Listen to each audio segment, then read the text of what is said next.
Life is a game, and a terrible one at that. The woman's gaze hardens as she declares her decision to remove someone from the party. She tells him bluntly that he can no longer keep up with their battles. They stand apart against the cityscape, a strange dark energy hovering ominously above Tokyo. She asks if he can hear her, introducing herself as Hagane Ko, leader of the Holy Sword, and a level 254 Valkyrie. The young man, Kajura Kaikaru, a level 75 trap master, responds quietly with a simple yes. He recalls when he first arrived in Tokyo, expecting a city crawling with monsters, but finding just another big city instead. She reminds him how the four of them climbed the ranks together quickly. As they face the city, she admits she now understands it as a place where both people and fortune gather, her expression turning serious. He admits he hasn't told the other two about today, emphasizing that this was her personal decision. He reflects on the weight of expulsion, knowing the leader has the right to expel anyone, but that it usually damages a party's reputation. He apologizes, saying he should have been the one to bring it up. She acknowledges how bad he is at giving up, something he's been like since childhood. She then instructs him to handle the paperwork. She offers to transfer a fourth of their common assets to his account, but he refuses, not wanting it. She tells him to use it instead to equip her replacement. Apologizing for causing trouble, they exchange heartfelt goodbyes, acknowledging the end of their partnership. As she walks away, he reveals he already knew about the decision. He recalls their recent dungeon expeditions felt like suicide missions, and that he was scared of leaving his friends. He admits that if their help hadn't saved him, even a grazing attack would have killed him, leaving him unable to make up his mind. He reflects on the lifelong truth pointed out by others. A clear difference in talent has existed from birth through entering the dungeon. Despite this, he hesitates, thinking, but tears fall as he admits he wanted to stay with his friends a little longer, struggling with the painful reality. The narration confirms Kajura Kaikaru was expelled from Holy Sword. Inside a building, he hears gossip about his dismissal, noting it took them long enough and how mysterious his presence in the guild always was. He quietly acknowledges how quick people are to spread rumors. Walking through a busy city street, he contemplates his role as a trap master, realizing he was only dragging down the geniuses around him. He knows this truth deeply and doesn't need it explained. Suddenly, he bumps into a woman who calls him an adventurer. Surprised they didn't notice, he starts to apologize as she walks away, leaving him alone with his thoughts. A man pulls his suitcase through a bustling city street, looking up at a strange cluster of dark, crackling holes hovering in the sky over Tokyo. He thinks about the passage of time. 40 years since these holes first appeared. At the same time, some people awakened abilities, and it's been a long time since those gifted were called adventurers. Inside a train, the man stands holding a strap, while an image of a woman appears nearby. A narration explains that Japan's most celebrated party, Holy Sword, will deliver a special report about the future of humanity in dungeons. The party is recognized as the first in the nation to officially conquer 300 dungeons. The man gazes out the window at the ominous holes in the sky, reflecting on the high expectations placed on Holy Sword to clear the Origin Gate, one of the 7 legendary first dungeons, which humanity has yet to conquer. Despite this, he admits it's none of his concern now. Suddenly, the man notices something unusual about the holes and wonders what it is.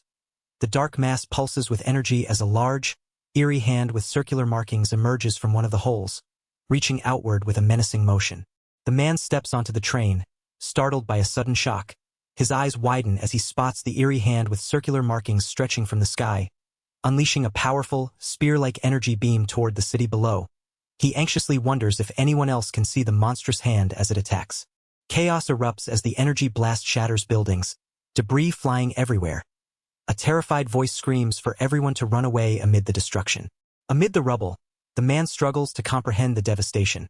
He questions what just happened and notices that the ominous hand has vanished. Doubt fills his mind. Was that attack really from the Origin Gate? He refuses to believe it, but the evidence is undeniable. Crawling through the wreckage, the man resolves to warn the girls before anyone else gets hurt. Tears stream down his face as he laments why he couldn't keep up, confessing that if he was going to die, he wanted to stay with them until the end. Suddenly, a mysterious figure appears, uttering a chilling "oh-ho."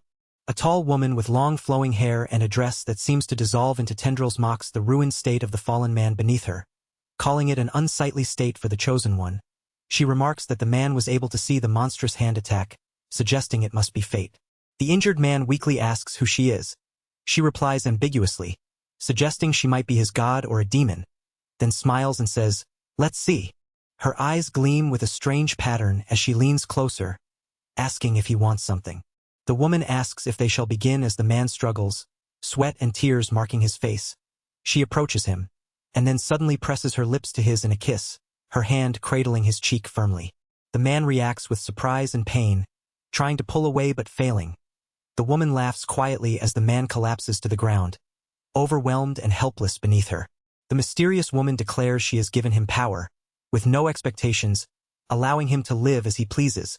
The injured man, now healed, wonders if it was all a dream as she vanishes. He groans in pain, struggling to move amid the rubble. Another figure calls out, asking if he's all right. He grimaces, pushing himself up, sensing danger.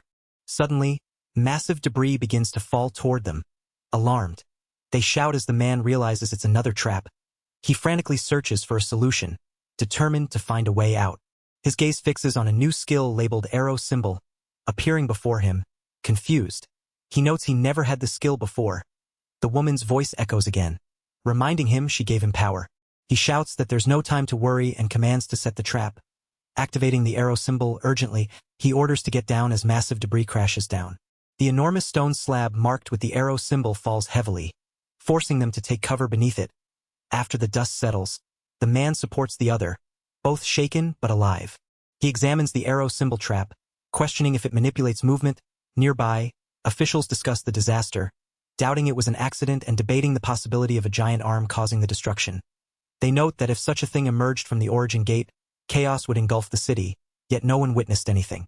The older man acknowledges the warning but reminds the younger one he is no longer part of Holy Sword, and should leave the rest to those who will confront the threat. The younger man contemplates the hopelessness of facing such a force, thinking he has changed his mind as the scene shifts to a forest near Tokyo. The young man stands in a quiet forest, facing a fierce boar marked with a bold pattern. He thinks that if this power could help Holy Sword conquer the origin gate, then he will try to prove himself worthy to stand beside them again. The boar's intense gaze meets his determination. A caption reveals the creature's name and rank. Melon board, rank D. Suddenly, the young man shouts to set a trap as the boar charges at him with full force. He swiftly moves to activate his trap, slashing at the ground where a magical circle appears. The boar leaps forward, but he notes it won't fall for his trap so easily. As he dodges, he reflects that trap masters can't attack on their own and must rely on monsters to gain experience, which is why they are weak. He stays calm, recalling he's faced many enemies like this before and can predict their moves. He prepares to set another trap, reaching out toward the boar with focused intent. The young man activates the arrow symbol, sending a powerful gust that propels the boar forward. The trap's magic swirls around them as the boar barrels ahead, eyes wide with surprise. The scene pulses with energy as the trap takes effect, signaling the start of a critical confrontation. The young man braces himself as a massive impact crashes behind him, debris flying violently. He steadies his footing, sweat and dirt marking his determined face, while the silhouette of the boar remains in the dust cloud. He reflects on his skill, realizing it compensates for a trap master's usual weaknesses. Though unaccustomed to close combat and still weak, he knows that as long as he can touch the monster, he can force it into his traps. He touches his cheek, steadying himself with quiet resolve. Clenching his fist and wiping the dirt from his face, he declares he has finally achieved what he always desperately wanted. His expression hardens with newfound determination as he stands tall in the forest clearing. Meanwhile, a fierce armored woman fights fiercely, shouting that she wants to get stronger. She yells at her comrades to stop distracting her. Even as they plead for her to retreat, the battlefield is chaotic, with soldiers and monsters clashing fiercely around her. A vast battlefield unfolds with numerous soldiers scattered across the terrain. A fierce armored woman blocks attacks from multiple monsters, shouting for her comrades to leave her behind and escape. Despite their pleas, she grits her teeth, acknowledging the overwhelming number of enemies surrounding them. The young trap master stands alone in a quiet forest, glowing softly as magical energy surrounds him. He reflects on his recent growth, quietly admitting he has leveled up on his own after relying on others for too long. He notices something unusual nearby and cautions himself not to stray too far from the area. His thoughts reveal that since the first gates appeared, monsters from certain gates have slowly begun invading their world. The sound of clinking draws his attention as he prepares to investigate. Approaching a dark cave hidden among the trees, he senses a fight happening inside, surprised that this area isn't monitored. He removes his jacket, steeling himself to enter the unknown danger within. He listens closely, realizing all he hears is weapons clashing against shields, signaling his comrades are on the defensive and in trouble. He admits he doesn't know their strength or numbers and fears encountering even stronger monsters than before. Preparing to call the association for reinforcements, he hesitates, but the sound of clanging weapons nearby warns him someone is close. Determined not to run away, he resolves that fleeing won't reunite him with his comrades. Despite the wait, he decides to wear full armor. Uncertain of the monster's power, he contemplates how to reach them as he pushes forward with resolve. Suddenly, he steps onto a trap, triggering a magical device beneath his foot. The trap activates with a sharp command, forcing him to react instantly as he braces for the consequences. Meanwhile, the armored woman fiercely blocks attacks from multiple monsters, her shield absorbing blows as she fights desperately. She shouts in alarm as a monster lunges at her, and a nearby soldier rushes to her aid, calling out to her with concern. The armored woman struggles as several small monsters swarm her, their claws and weapons pressing in. She braces herself, sweat and dirt marking her face, fighting desperately to hold them off. The monsters are thrown back violently by a powerful strike, scattering across the ground as the woman collapses, exhausted and battered. A man clad in dark clothing steps forward confidently, sword in hand, his presence radiating strength. The woman watches him closely, impressed by his first-class equipment and swift movements. He calmly asks if she minds his help, revealing he is an adventurer. The man explains he isn't part of any rescue force but was nearby leveling up. He promises only to claim experience points and asks if she will accept his aid. She agrees, grateful they won't fight over loot. Nearby, two civilians watch in awe, noting she has been protecting them alone all this time. She introduces herself as Reize Agino, a paladin, and asks his name. He replies, Kajura Kaikaru. She says there's no need to divide roles and prefers to leave offense to him. He reveals he's a trap master, surprising her. He urges her to protect the others while he handles the attacks. As monsters rush him, he warns her to wait and swiftly counters their strikes. He notes they don't fall easily when caught off guard. Surrounded by enemies, he thinks luring them into traps one by one won't suffice. He needs a new technique, an area of effect attack. Despite uncertainty, he feels confident and sets a trap, focusing intently. He executes a powerful slash, activating a complex trap symbol on the ground. The trap triggers a fusion of effects, surprising him as he watches it unfold. Kajura Kaikaru unleashes a powerful slash, activating his trap with a fierce arrow symbol slash, cutting through the charging monsters and sending them flying. The ground erupts beneath them as the trap's effects spread wide, catching many off guard. Reize Agino and others watch the aftermath, stunned by the devastation. She asks if he is all right. Suspecting he might be a wizard, he denies it, insisting he's a trap master, which surprises her. She exclaims disbelief, having never heard of a trap master attacking like that before. The trap master calmly explains he just tried the technique and it worked, despite it being his first time. He urges the civilians to run as they need to escape quickly. A sudden heavy stomp shakes the ground, and Reize senses danger, worried about what's coming next. The group turns to see a massive ogre bursting through the rocks, declaring it a boss monster. The mighty ogre grins menacingly, wielding a huge spiked club, signaling a new, more dangerous threat approaching. He doubts his trap will work against the clearly stronger ogre but decides to act anyway, urging the others to get as far away as possible. He boldly challenges the ogre to come at him. The woman questions his reckless move, but he stands firm, sword raised, ready to face the threat. The ogre roars fiercely and charges forward, signaling the start of a brutal fight. He declares this battle his true test, preparing to set his trap while dodging the ogre's powerful swings. He contemplates the possibility of combining traps to gain an advantage. With determination, he activates his trap, marked by two large arrows pointing downward, and shouts for it to go. He leaps forward, launching his attack as the trap begins to take effect. The trap slashes through the air, striking the ogre with a fierce blow. The ogre screams in pain, staggering from the impact as the trap's power lands solidly, shaking the battlefield. He admits his defense is fragile and plans to attack from beyond the ogre's reach. Though his daggers are weak, he's confident they'll still cause damage. He braces himself, focusing on chipping away at the ogre's strength. The ogre roars in pain as the fight intensifies. The warrior faces the charging ogre, gripping his weapon tightly. Nearby, a woman insists she must return to help him, while others prepare to guide reinforcements to the battlefield. The warrior leaps into the air, launching a swift attack, his eyes widen in realization. He can't dodge the ogre's incoming strike. The ogre's powerful blow crashes down, forcing the warrior to brace for impact. The ogre notices the warrior has dropped his weapon and taunts him.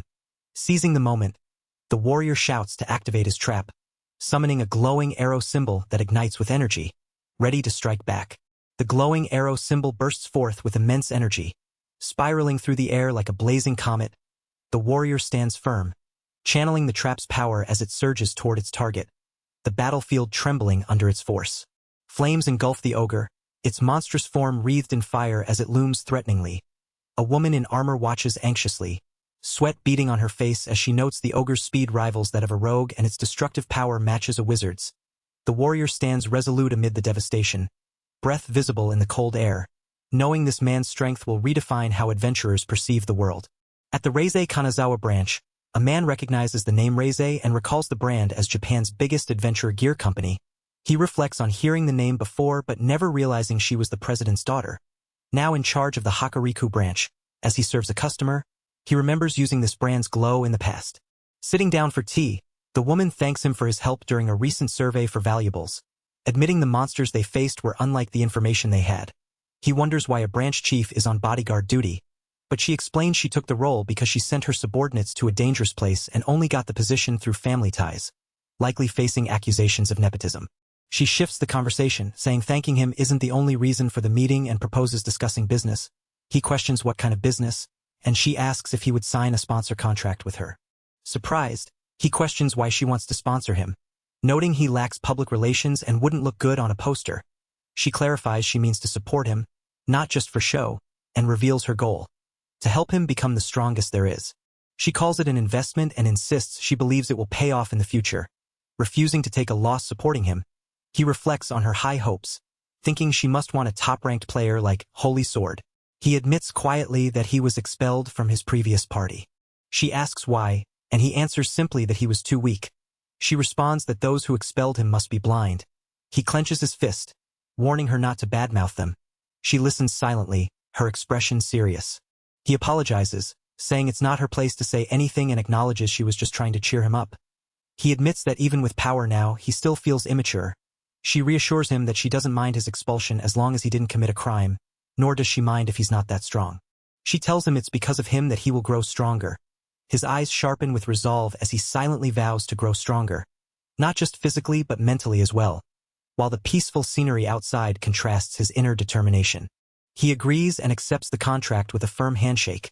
She then asks which party he used to belong to, prompting him to look down thoughtfully. The name Holy Sword echoes in his mind, surprising him deeply. A distant voice calls out his name, Kaikeru-kun. As he sits alone, lost in thought, a figure watches over him from atop a giant, broken mask, wondering if he's doing all right. Two women from Holy Sword discuss how they had to cut ties with him to protect him from their selfish desires, agreeing it was for the best. One woman tells Ko not to blame herself, confident Kaikeru understands. Another reflects that cutting off his adventurer life was necessary, and that forgiveness is not what she seeks. A third woman, calm and serious, remarks on Ko's solemnity as they watch over him. She wonders aloud what would have happened if, instead of firing him, she had just proposed to him. If she hadn't tried to smooth things over and had confessed honestly, it might have gone surprisingly well. The women from Holy Sword quietly agree, reflecting on how things might have turned out differently. One suggests maybe she's just a persistent woman hoping he'll notice her feelings on his own. Ko denies it, but the others laugh, noting that despite the chance to confess, no one ever did. They muse that she put the cart before the horse. The conversation shifts to how time changes things. What feels like yesterday can quickly become distant. They acknowledge that many events will unfold, and before long, people will grow far apart. Suddenly, one woman brings up a rumor about plans to take on the Origin Gate, catching Ko off guard. The leader confirms the rumor, explaining the plan was recently shared only with the top party leaders. She reveals an election test will be held in the fall, and if recognized as powerful enough, parties will be publicly announced. Ko asks when, and the answer is December of this year. The conversation turns serious as one woman mentions a mysterious report linked to the recent train accident. Another notes how sudden everything feels. The two women, Ko and Kukuri, exchange names before Kukuri proposes they quit being adventurers once they conquer the Origin Gate. Kukuri reveals her plan to take Kaikeru-kun and move to a country that allows polygamy. Ko reacts with disbelief, asking what she means. Meanwhile, Kaikeru-kun is shown quietly observing the conversation. The scene shifts to a new location where Kaikeru-kun stands before a maid near a building marked off with "Keep Out" tape. He asks if this is the dungeon. The maid confirms. explaining Lady Akino transferred the dungeon rights to Kajura-sama. Kaikeru-kun recalls requesting a low-rank dungeon but is surprised it comes with its own inspector. Kaikeru-kun states he is only here to observe and won't be able to assist directly. The maid wishes him luck as he draws his sword, preparing for what lies ahead. He focuses on confirming the range and cooldown of his abilities, determined to master the arrow symbol skill to strengthen himself. If he succeeds, he might fight on par with a fighter-type job. He admits he's never entered a boss room alone before but resolves to give his all to fighting practice. Memories of Ko, Kukuri, and Yuko cross his mind as he faces a goblin general ranked B. The goblin declares he will catch up to them instead of waiting. The goblin cracks the ground with his hand, preparing for battle. The fight erupts with intense clashes as the goblin uses the entire room as his weapon. Making it impossible for the man to get close, he dodges and maneuvers, struggling to find an opening while the goblin attacks relentlessly. He resolves to get closer and crush the goblin's armor in one hit. With swift movements, he lunges forward, aiming carefully as the goblin charges. The battle intensifies, with the man focused on breaking through the goblin's defenses. The goblin braces as a barrage of sharp spikes rains down around it.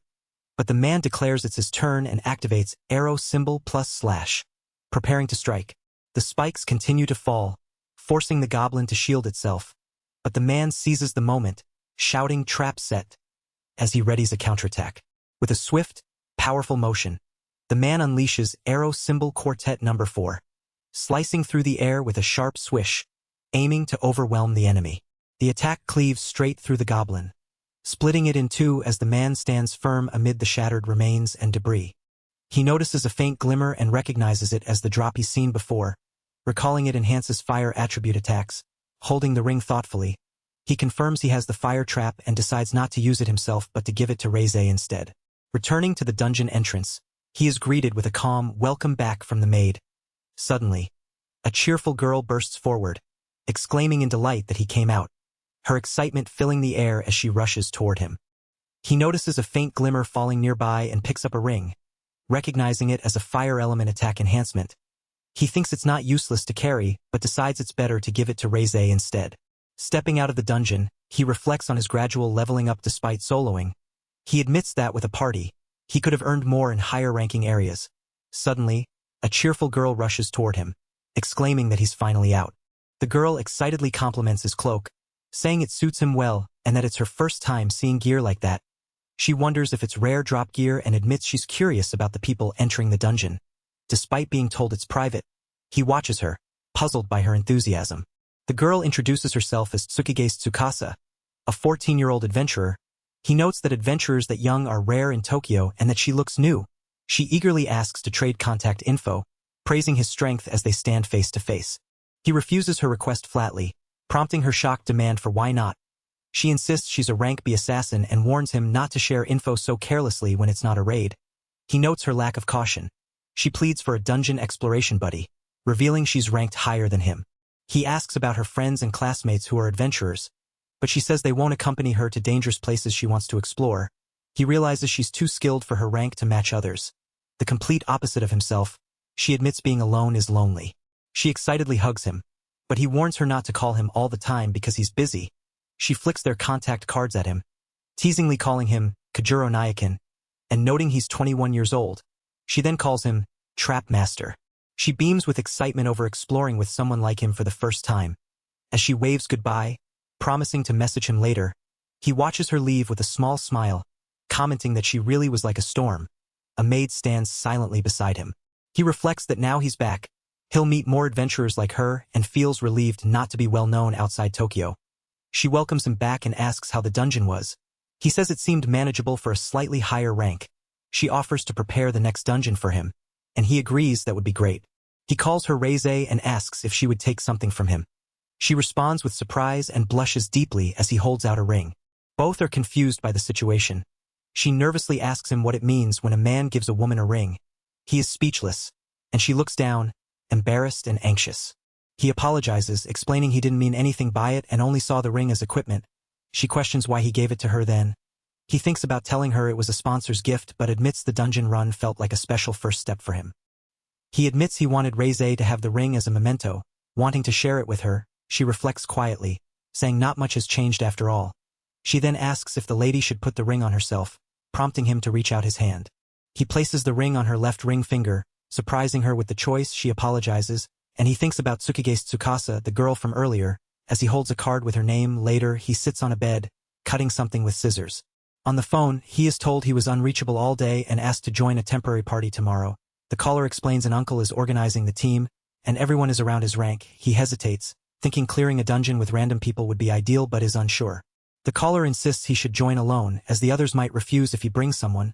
She insists she wants to go with him, calling him Oniai-chan, and argues the leader was nice, so it will be fine. He listens quietly, conflicted. She suggests meeting tomorrow and promises to join if the leader approves. He responds with gratitude and excitement, saying he can't wait. A large man shouts enthusiastically that he's in. The group questions if a simple two-word answer is enough, but accepts since Tsukigase introduced him. He wonders if being a trap master will be a problem. The large man insists it won't matter, even if he is a trap master, and reminds him that at their rank, the job doesn't matter much. The man reassures him that being honest is the most important trait for trusting someone in a dungeon. The girl agrees, calling them good people. The group rallies, ready to raid the dungeon, with everyone preparing to enter. The young man looks back with a troubled expression as a mysterious glowing orb appears nearby. He suddenly notices a shadowy figure approaching. The group walks toward the dungeon entrance, unaware of the looming presence behind them, prompting a surprised reaction from the young man. The young man senses something strange and questions the sudden feeling. A shout warns that enemies are approaching rapidly. The group braces as fierce wolves charge, and a small figure readies to attack, urging everyone to hold their ground. The young man observes the group's strength, especially admiring Tsukige's speed and precise control over her movements. He notes her potential to become a top-tier adventurer. Tsukigase calls out to set a trap, signaling readiness. The young man reveals a trap already set, swiftly dispatching the attacking wolves. The others acknowledge the smooth progress, joking about needing rest. The atmosphere lightens as they prepare for the next challenge. The group advances deeper into the forest, noting they've come far and the boss room should be nearby. The large man senses something, and the young man agrees it's time to face the next phase. A man suddenly grabs Tsukige's Tsukasa from behind, mocking that even a high-ranked assassin is just a scrawny punk once caught. Another man warns not to get in the way, though he doubts anyone could stop him. The young man realizes the strange feeling he sensed earlier was the sound of high-rank gear, disguised to look like low rank. He questions if the man has an appraisal skill to detect it. The young man accuses the three men holding Tsukasa of being bandits who lured them by pretending to be at their level. He notes their movements show they are clearly not C-rank and that they possess high-rank gear. The bandit leader laughs, saying no one would team up with the young man without rare gear, mocking his kindness. He admits the disguise lowered their guard, but dismisses the trap master's abilities. The young man demands how many people were killed to obtain that gear, while the bandit grudgingly admits relief that the young man is a trap master. Tsukige's Tsukasa, sweating and desperate, urges her brother to run. He insists he's fine because he's strong and tells someone to warn the others outside. A man mocks the trap master, saying he won't get away and to stop talking nonsense, accusing him of attempting impossible feats. Tsukasa, tearful and clutching her brother, blames someone for dragging him into this deadly situation. Fearing he will die here too, the trap master quietly apologizes.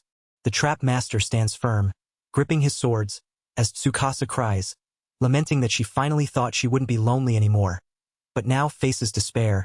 He listens silently, his expression unreadable, then offers a faint, determined smile. Arrows fly past as the trap master apologizes to Tsukasa but declares he has no intention of running. He states that the path he aims for does not allow him to ignore trash like this, readying himself for the fight ahead. The large man demands to know what was just said, shocked by the young man's calm insult calling them ignorable trash. The leader snarls, ordering his men to kill the trash-tier job punk, without hesitation. The young man swiftly sets a trap using an arrow sigil, preparing to defend himself as the bandit lunges forward in surprise. The trap activates, launching the attacker high into the air. The bandit screams in agony as flames engulf him midair, falling helplessly to the ground. The young man presses his shield forward, blocking a desperate strike from another assailant who grits his teeth in pain. The trap master stands firm, crossing his swords in front of him as he explains that despite the rare gear, their reactions were too slow. He declares they remain just C-rank inside. No matter the equipment, the enraged leader snarls, calling him a bastard, furious at being outmatched. The large man charges fiercely, but the young man remains calm, holding his sword ready. The attacker strikes the ground near a small creature, causing it to cry out in pain. The man realizes the arrow sigil trap is deadly and warns himself that touching it means certain death. Both prepare to face off, eyes locked in tense anticipation. The young man silently notes the flashbang effect as the attacker roars and lunges forward. The man grits his teeth in pain but blocks the strike with his shield. Forcing the attacker back, the bandit stumbles, shocked by the young man's defense. The attacker groans, struggling to recover as the young man stands firm, declaring he has fought in harsh conditions and will leave no openings. The large man snarls, furious at being mocked, and threatens to kill him and strip away all his gear. The young man calmly tells him to watch closely. The young man explains that the gear and strength the attacker boasts of are not true power. The man shouts that he gains strength by taking from those who mocked them, insisting that only the strong survive. He yells that he beat those who doubted him and won, his rage burning fiercely as he prepares to continue the fight. The young man firmly denies defeat, accusing the attacker of losing due to a weakness of the heart. The attacker lunges fiercely with a knife, but the young man remains steady, gripping his sword tightly as it glows with power. They clash violently, rushing at each other with full force. The young man reflects that the values he and his opponent grew up hearing were likely similar. He realizes the most crucial trait in a dungeon is trusting someone to watch your back. After the fight, the young man checks in with Tsukige's Tsukasa, who reports no monsters appeared and she is feeling fine. He notes that even if the backup was a bluff, it saved them. He praises the camouflage cloth for easing their retreat, acknowledging that with all the gear, their injured comrade won't die easily. Tsukasa apologizes for being dragged into the situation, but the young man reassures her not to worry. She admits she was glad to be invited, and as they stand together, he decides to call it a day, noting their group has dwindled from 5 to 2. She pleads to keep going until they can't anymore, not wanting the day to end like this. He notices her spirit remains intact and smiles. She asks if he'll run the dungeon with her, and he agrees enthusiastically. They set off together through the forest, her excitement palpable as she urges him onward. She reflects quietly that she was ready to jump in if anything happened but realizes she didn't need to worry. A woman in a maid outfit decides it's time to file her report. Meanwhile, the pair skillfully fend off a pack of wolves with swift, coordinated attacks. She praises his amazing skill and asks if it's a unique ability, and he admits he kept it hidden at first, just in case. The girl teasingly asks if he fell for her, and he confesses he wasn't really honest, calling it a slip-up. They continue fighting together seamlessly, surrounded by the forest and the dungeon's imposing gate. She bursts forward, shouting with excitement that they're heading to the boss room. While he watches calmly from the dungeon entrance, she scans the unchanged scenery ahead, noting no sign of the boss. He warns her not to drop her guard, reminding her bosses sometimes hide behind doors. They stand together, alert in the vast, open landscape. Their focus sharpens as they suddenly launch into action, striking swiftly at unseen foes. The battle is intense but coordinated, their movements fluid and precise. The ground around them bears marks of the fight, but they remain vigilant. After the clash, she asks if he noticed something just now, but he denies missing anything, confident he's been on full alert. He reasons the threat likely wasn't visible to the naked eye. Together, they deduce the presence of a wolf-type monster with stealth abilities, certain of its existence from the evidence. He confirms it's a stealth wolf, its glowing silhouette visible atop a rocky outcrop. The wolf's howl pierces the air, signaling to others nearby. Both ready their weapons, bracing for the incoming threat as the call summons more enemies. He accuses the stealth wolf of hiding while its underlings do all the hunting. She guesses it's to keep spawning wolves forever, and he agrees. He declares they must find and take out the stealth wolf, making them seekers in a game of hide-and-seek. Suddenly, they spot the wolves and charge into battle. He sets a trap with an arrow sigil and flame, while she counts the wolves, noting 9, then 10. She realizes the spawning is infinite. Watching from a distance, she confirms the endless wave of wolves. He warns it's hard to react when the stealth wolf blends in and might not be near the pack. Searching seems futile. He calls out to her, demanding she hold off the pack alone for 10 seconds. She steels herself, understanding the gravity of the task. She leaps at a wolf, striking it down with a slash imbued with an arrow sigil. He sets another trap and dashes into the forest, preparing for the next move. He commands that the numerous traps are enough and urges her to move faster. Pushing herself to the limit, she grits her teeth, determined, as he calls out her name, Tsukige. They leap away from a massive explosion, the ground erupting beneath them. He notes that, with most of the pack gone, he can focus on tracking the stealth wolf's howl. She promises to catch it if it howls again. She prepares to strike before the stealth wolf reveals its position, but suddenly a wolf lunges at her. She cries out in pain as the attack lands, while he rushes to her aid. Both catch their breath, acknowledging the help they gave each other. Though they lost track of the stealth wolf again, he reassures her with a smile that he has a plan. She reflects on how fun fighting alongside him is, feeling a warmth that feels just like love. She stares wide-eyed, realizing this must be the real Kajura Oni-chan as he stands with a weapon in hand, his figure partially dissolving into shadow. He turns to her and asks if she will officially team up with him, his gaze steady and serious as she looks on, surprised but attentive. He admits he has never considered a party beyond Holy Sword. She asks him seriously if he will officially team up with her, calling him Oni-chan.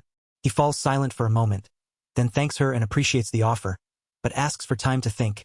She agrees, and he reminds her the stealth wolf comes first. They sneak forward as he reveals he knows the wolf's location and needs her help. She smiles warmly, praising him as amazing and promising she's counting on him. The fight is imminent. They prepare silently, facing the approaching fiery wolf as he draws his sword with a sharp snap. The massive wolf leaps toward them, its paw raised to strike. He explains the trap he set was intentional, readying for the confrontation as they stand side by side. The fiery wolf charges forward with a powerful leap. Its paw raised to strike, Kajura-sama and Tsukigae's Tsukasa move in perfect sync, preparing a coordinated attack as a glowing symbol beneath them signals a 4-arrow barrage. Tsukasa dashes ahead with fierce determination, her eyes locked on the wolf, while Kajura-sama follows closely behind, sword drawn and ready. The wolf snarls, its blazing form radiating heat as it closes the distance between them. Kajura-sama acknowledges the wolf's incredible speed, barely able to see its movements, but his confidence grows knowing he can anticipate its attack. Tsukasa shouts a command to strike, her blades swirling in a precise arc as they launch their assault together. Tsukasa leaps through the air, her expression focused and resolute, dagger poised to strike as embers and sparks scatter around them, the tension of the battle reaching its peak. Kajura-sama calls out to Tsukigae's Tsukasa, celebrating their success as they stand before a glowing, dissipating clear gate. Tsukasa reflects quietly, admitting she's never cleared such a high-level gate before. Tsukasa turns with a soft smile, thanking Kajura-sama warmly as the scene shifts to a cityscape where someone acknowledges the situation, understanding what has transpired. Back on a terrace, a maid serves tea as Kajura-sama and Tsukasa sit with another woman. The maid, Toga Natsum, explains she works as a maid when not observing. Kajura-sama admits he found it odd she wasn't in an observer's uniform, but she insists she's not wearing it as a hobby. Kajura-sama gently asks Tsukasa if she's nervous and whether she gets along with everyone. He then invites her to form a party with him, waiting expectantly for her answer as the maid stands nearby. The maid asks if they were discussing forming a party, surprised by the idea. Kajura-sama apologizes for making her wait, and Tsukasa quietly admits she already belongs to a party and aims to reunite with them. He resolves not to form an official party himself. The maid encourages him, explaining the many benefits of forming a party, like better leveling and stronger coordination. She warns that working solo will limit his growth and that Tsukasa's offer is a valuable opportunity if he wants to rejoin Holy Sword. Kajura-sama questions if she wants him to take advantage of Tsukasa's kindness, knowing he will eventually leave her. Tsukasa reacts with shock, but he calmly states he doesn't mind. Tsukasa smiles warmly, saying if teaming up is the only way, she gladly accepts. She wouldn't want to miss the chance to team up over something trivial and always learns from others. He contemplates how he'd feel if he had to form a party with anyone other than Holy Sword. He quietly asks Tsukigae if she would team up with him, admitting his selfishness. She looks at him warmly and agrees gladly, urging him to fulfill his dream for her. He hesitates but nods, and the maid declares their decision made. He then invites Reize to join their party. Reize, surprised but willing, admits she tried to let go of her reservations and asks Tsukigae if she minds. Tsukigae beams, saying the more the merrier. Reize accepts, acknowledging the need for a tank. Tsukigae excitedly cheers that it's their party, feeling like a dream come true. She asks him to decide the party's name and confirms he will be the leader. He contemplates the choice as the maid offers to handle the paperwork. Sitting alone, he quietly utters the party's name, Vestige, lost in thought as the sky stretches behind him. He admits chasing the past feels embarrassing but is his biggest motivation now. Tsukigae and Reize cheerfully agree on the party name Vestige, excitedly exchanging contact info as friends. Reize reveals Tsukigae is actually a 14-year-old boy, surprising everyone. The group bursts into laughter at the revelation, with one teasing Tsukigae for not being able to tell. A distant voice acknowledges Kaikeru forming a party as the cityscape looms. Natsum reports to another woman, explaining she accepted the request from her cute junior and has been watching Kaikeru closely. She reflects on finding him through connections and his failure to return home. She scolds Kaikeru, calling him an adventurer idiot, but admits she likes that about him because it makes him irresistibly cute. Standing before a jagged, ominous landscape, she reflects that despite his efforts, he is still not good enough for this place. Suddenly, monstrous bird-like creatures attack, but she remains calm and commands them to die, unleashing a powerful strike called the Hand of the Death God. As feathers fall around her, she contemplates that if Kaikeru is chasing after them, they must finish their task before he catches up. Nearby, two women ask if the path was safe, and he assures them it was no problem. She decides to keep a secret from the others, especially Ko. Fearing it would dull her edge, with resolve, she agrees to move forward, and the scene shifts to a towering building under a starry night sky. She beams with excitement, thrilled to be doing something new, and insists the dress suits her perfectly because she's so cute. He comments on the dress, while struggling with his necktie, admitting he's always been bad at them. She notices his restlessness and calls him Oni-chan. They are asked if they're ready, and they respond affirmatively. Standing together before a grand ballroom filled with guests, he adjusts his necktie once more and declares it's time to go. The trio sets off toward Vestige's first battle, their expressions determined and hopeful. Raid battles are explained as events where multiple parties join forces to tackle a difficult dungeon together. A massive dragon looms as numerous adventurers prepare to fight. At a formal gathering, a man and woman discuss the rarity of so many parties assembling, crediting the special leading role for this occasion. The raid organizer, Kiryu and Jessica, greets the attendees with enthusiasm, expressing joy over the day's outcome. Observers note her youthful appearance and foreign lady vibes, while another remarks that despite her looks, she is a promising witch. The man and woman continue their conversation, revealing that the employer behind this raid is Jessica's father. They question if the employer will both sponsor and pay the participants, learning that the goal is to clear a high-rank dungeon. The man explains that raid battles involve many people, allowing capable allies to help newcomers sneak through. The discussion turns to why the pay is so high. It's to attract more skilled adventurers than usual. This benefits everyone by providing experience in higher-rank areas and rewards, making it a win-win. The woman admits it feels unfair, but the man humbly deflects, saying he can't complain after being carried by Japan's top party. Kiryu and Jessica expresses honor at meeting so many excellent adventurers, but admits they recruited more people than planned. She announces a selection test for the raid members will be held tomorrow. A man explains he asked Reize earlier if they could participate when she registered Vestige. The test will be duels, and only 20 members will be chosen from all present. Tsukigase Tsukasa reacts with shock. Worried people will be sent home. A man reassures her this happens often. A woman says she'll go around and greet everyone. A young man reflects on the nostalgia of the event. Though he left all social interaction to Ko, he worries his expulsion from Holy Sword might cause trouble and hopes no one finds out. He anxiously wonders what he should do. A nervous girl in a school uniform fears she might not be able to join. Another person notes there was someone else young besides Tsukigase. The girl struggles to steady herself, determined she needs to win. A young girl in a school uniform accidentally knocks a plate of food, causing it to fall. A boy urgently calls out to her, but she panics and falls, clutching her head in distress. He kneels beside her, asking her to calm down and inquiring what has her so panicked. She stammers an apology, overwhelmed by her anxiety.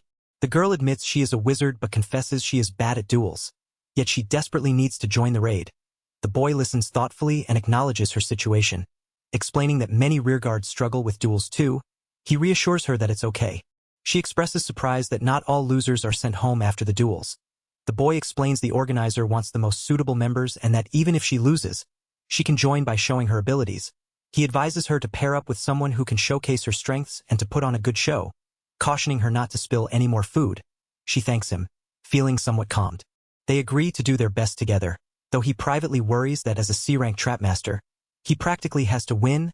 Meanwhile, Kiryu and Jessica congratulates Akino on organizing the event, expressing happiness that she is joining. Akino warmly replies that Jessica is her only friend here, showing their close bond. A confident woman tells the younger girl it's her time to be in the spotlight, and the girl replies she would come of course. The woman asks if she is scared, but the girl brushes it off, insisting that once her father leaves the company to her, they will be equals. She urges patience while the woman agrees. The woman admits she accepted a certain man on Akino's recommendation but questions having a trapmaster join. She teases Akino for not understanding the man's worth, calling her still a kid, which causes Akino to exclaim in frustration. The scene shifts to the next day outside a building. The winner is announced as Kajura Kaikeru, who stands tall with a cape. While the organizer reacts in surprise, Kaikeru admits he had to use a secret technique called arrow symbol and hopes no one noticed. A raid commander named Hayadu wonders about the strange attack. A girl teasingly scolds a man for losing to a trap master but admits he's not half bad. The girl excitedly calls out to her brother, praising his easy win and urging to cheer for the next match, which is Ryuzui's.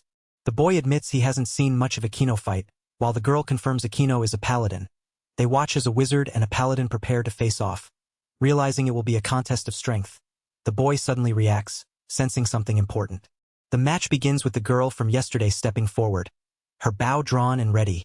The boy cheers her on, urging her to do her best, while the archer focuses intently, determined to put on a good show. The archer commands her arrow to lift, but the paladin notices there is no arrow nocked. The archer releases an invisible shot, surprising the paladin and the onlookers. The invisible arrow strikes with tremendous force, and the girl watching gasps in shock, questioning if Akino can even block such a powerful attack. The boy reflects that maybe his advice was unnecessary as the battle intensifies. The paladin steels herself, determined to prove her resilience. She believes she can dodge the attack, but resolves instead to show the dignity of a tank as she braces behind her shield. The impact crashes against her defense, shaking the ground beneath them. The paladin successfully blocks the powerful strike, her shield holding firm against the force. The crowd gasps in awe, recognizing her toughness. The girl cheering fervently encourages her older sister to keep fighting, energized by the display of strength. The archer narrows her eyes, calculating her next move. She knows she must get past the paladin's shield and closes the distance swiftly, signaling the true start of the battle. Suddenly, an official shouts for them to stop the match. The judge declares both fighters have passed, acknowledging the fight could have turned dangerous but praising their performance. The paladin and archer exchange tired but respectful glances. The archer announces she is leaving first, and the paladin agrees as they part ways near the showers. A girl suddenly calls out to a young man, thanking him for his advice that helped calm her nerves. She admits she had no idea he was so strong and feels reassured to have such a powerful ally in the dungeon. He responds that it's good she could show her power off. The girl introduces herself as Yujui Turu, offering to give him something as thanks, but he declines, saying he didn't do it for a reward. She looks a bit shy but sincere. The young man notices something unusual. A bag covered in many identical badges featuring a serious-looking girl with a ponytail. He narrows his eyes in curiosity, sensing something important. Suddenly, he shouts out in surprise, calling the girl, Yuko? The girl reacts subtly, and he questions if she really just said, Yuko, clearly shocked by the recognition. She insists he can't call Ashitari-san Yuko, explaining it's a special nickname reserved only for close friends. She shows him page 57 of the special Holy Sword report to prove it. He admits it's impressive he knows the nickname but insists fans must respect their idol's wishes. She shouts again that he can't call her that, blushing fiercely. He realizes she is a fan of Yuko from Holy Sword, shocked by the connection. The girl reveals she had no idea he used to be in Holy Sword. He explains they left all media duties to their leader and that he only knows the name Hagane Kosama. He believes those two first-rate users only know about Yuko and Kokuri, and he's glad to avoid criticism for riding their coattails. She insists he can't call Ashitari-san Yuko, emphasizing it's a special nickname reserved only for close friends. He's stunned, realizing this girl is a fan of Yuko. She explains it's the nickname she gave her personally, so it's become a habit. He panics, trying to deny it, but she calls out to him apologetically for the wait. Her expression shifts to serious as she repeats his name, catching his full attention. She tells him she heard Yuko was a nickname given by a childhood friend, though she thought it was just a rumor since it's never mentioned in interviews. Only a fan who met Yuko in person has shared this. He listens carefully, a girl standing behind him watching quietly. She declares him the phantom fourth member of Holy Sword. Calling him Kaikeru-kun, he cringes, embarrassed by the title, begging her not to give him such an embarrassing label. He tries to explain there are circumstances behind it, while the girl looks on silently. Shock hits as the girl gasps, "Expelled!" Another boy reacts with disbelief, calling it a scandal for Holy Sword. The girl nervously denies it, but the boy insists it's true. Suddenly, a calm girl approaches, apologizing for the wait and telling them not to get depressed all of a sudden. The boy admits he can't deny being expelled, while the girl wonders if he's trying to win someone over. Another voice says he's being exposed. The boy explains he wants to avoid causing more trouble for Holy Sword. He asks the girl to keep it quiet, fearing people wouldn't leave him alone if they knew he was a former member. The girl agrees to keep the secret, promising not to tell anyone. The boy thanks her sincerely. She hesitates, then asks if he has a picture with Ashitari-san. He starts to check his phone, while a nearby girl notes Ashitari-san must be a pretty strong girl. The girl suddenly bursts into tears. Overwhelmed, the boy watches quietly as another voice calls out, surprised to see child Ashitari-san in person. Remarking how rare it is, the boy reflects that meeting the three idols in person feels strange, though he heard they had some pretty crazy fans. A girl remarks that it's her first time sleeping in a hotel near a dungeon and wonders if it must be expensive.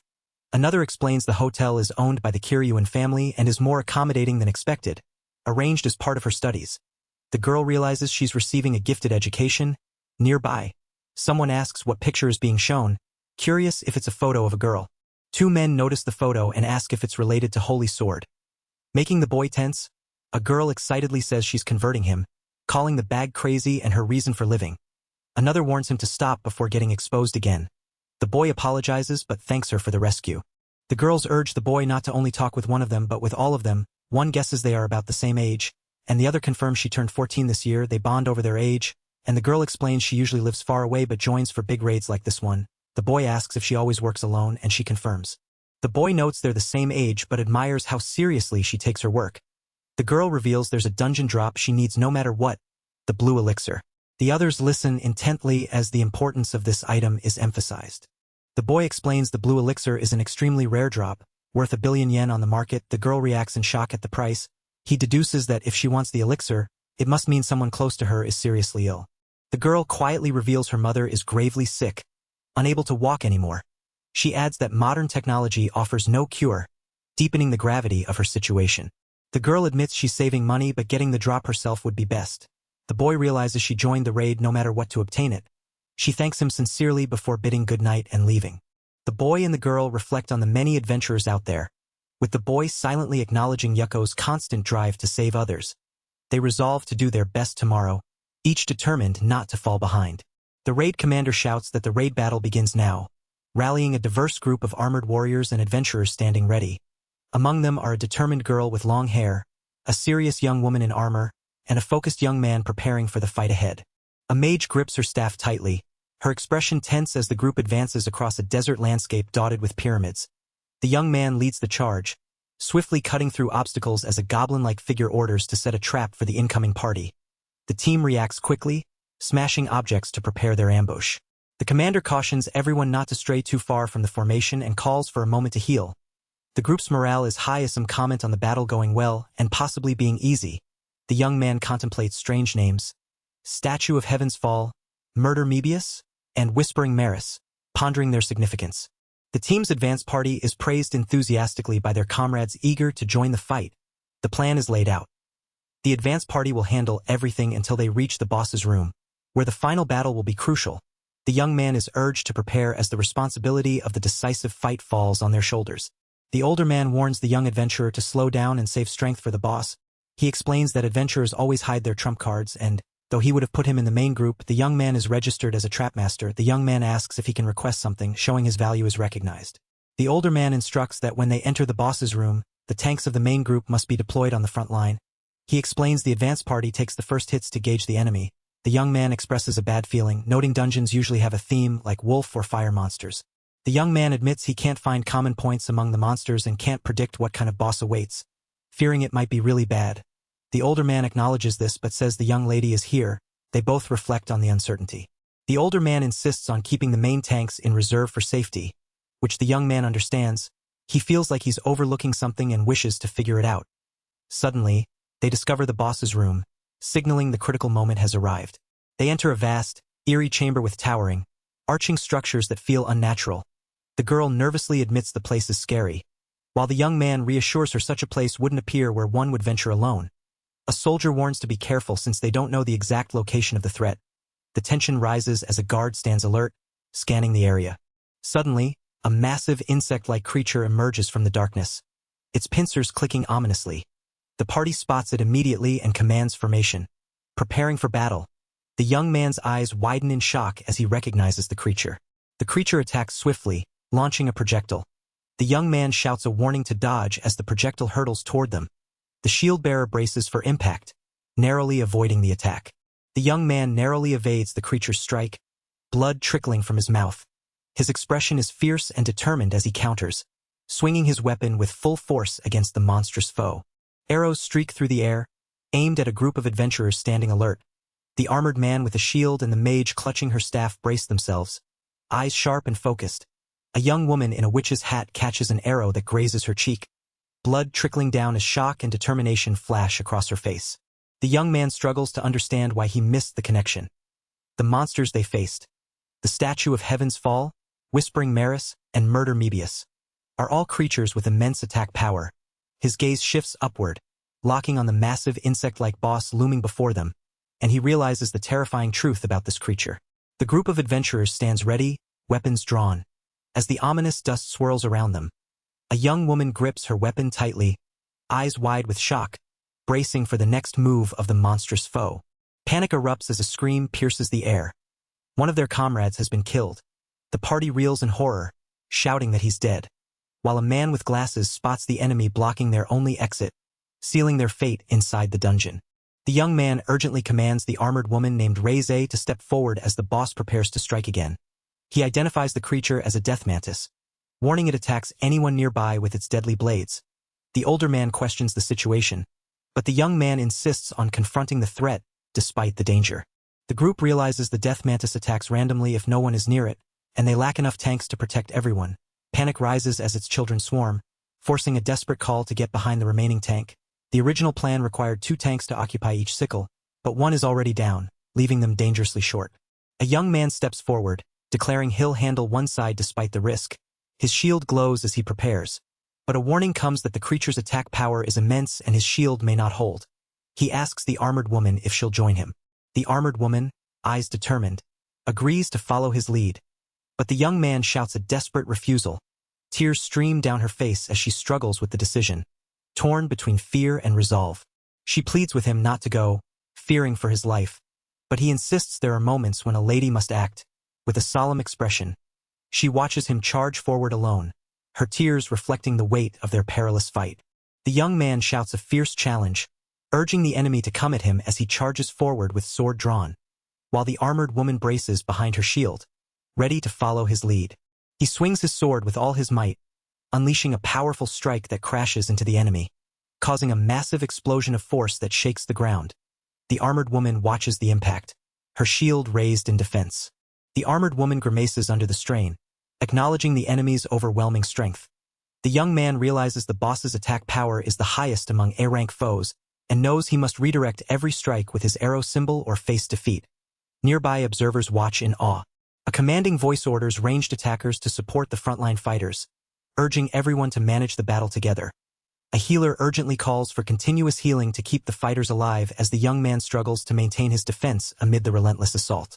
The young man and armored woman clash fiercely with the enemy, their strikes exploding with force.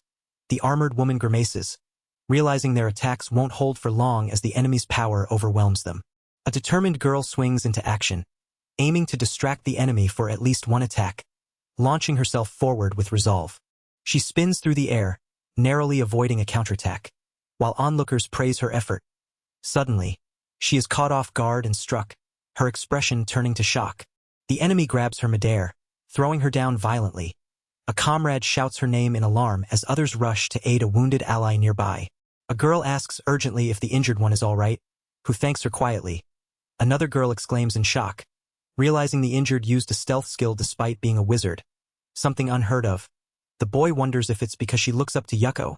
Suddenly, he shouts Yujui's name as she leaps into action. Yujui declares she will stop the enemy's arms for a moment and asks if the others can get close to fire a spell from inside its shell. A man questions the danger of her getting close with stealth, worried she might be in danger if she messes up. Yujui expresses her trust in Kajura-san, calling him a good person. The word stealth appears as she prepares herself. Nearby, the fighters ready their weapons, promising to help her out. The battle intensifies as one commands not to let go, urging the others to hold firm. Yujui braces herself as the enemy attacks fiercely, the group struggling to maintain their grip and keep her safe. Yujui Turu launches a powerful attack, chanting arrow symbol, for times as she strikes the enemy's arm with her sword. The enemy grits his teeth, struggling to hold on as Yusui lunges forward. A voice shouts her name urgently. The enemy's arm shatters under the force of the attack, sending debris flying.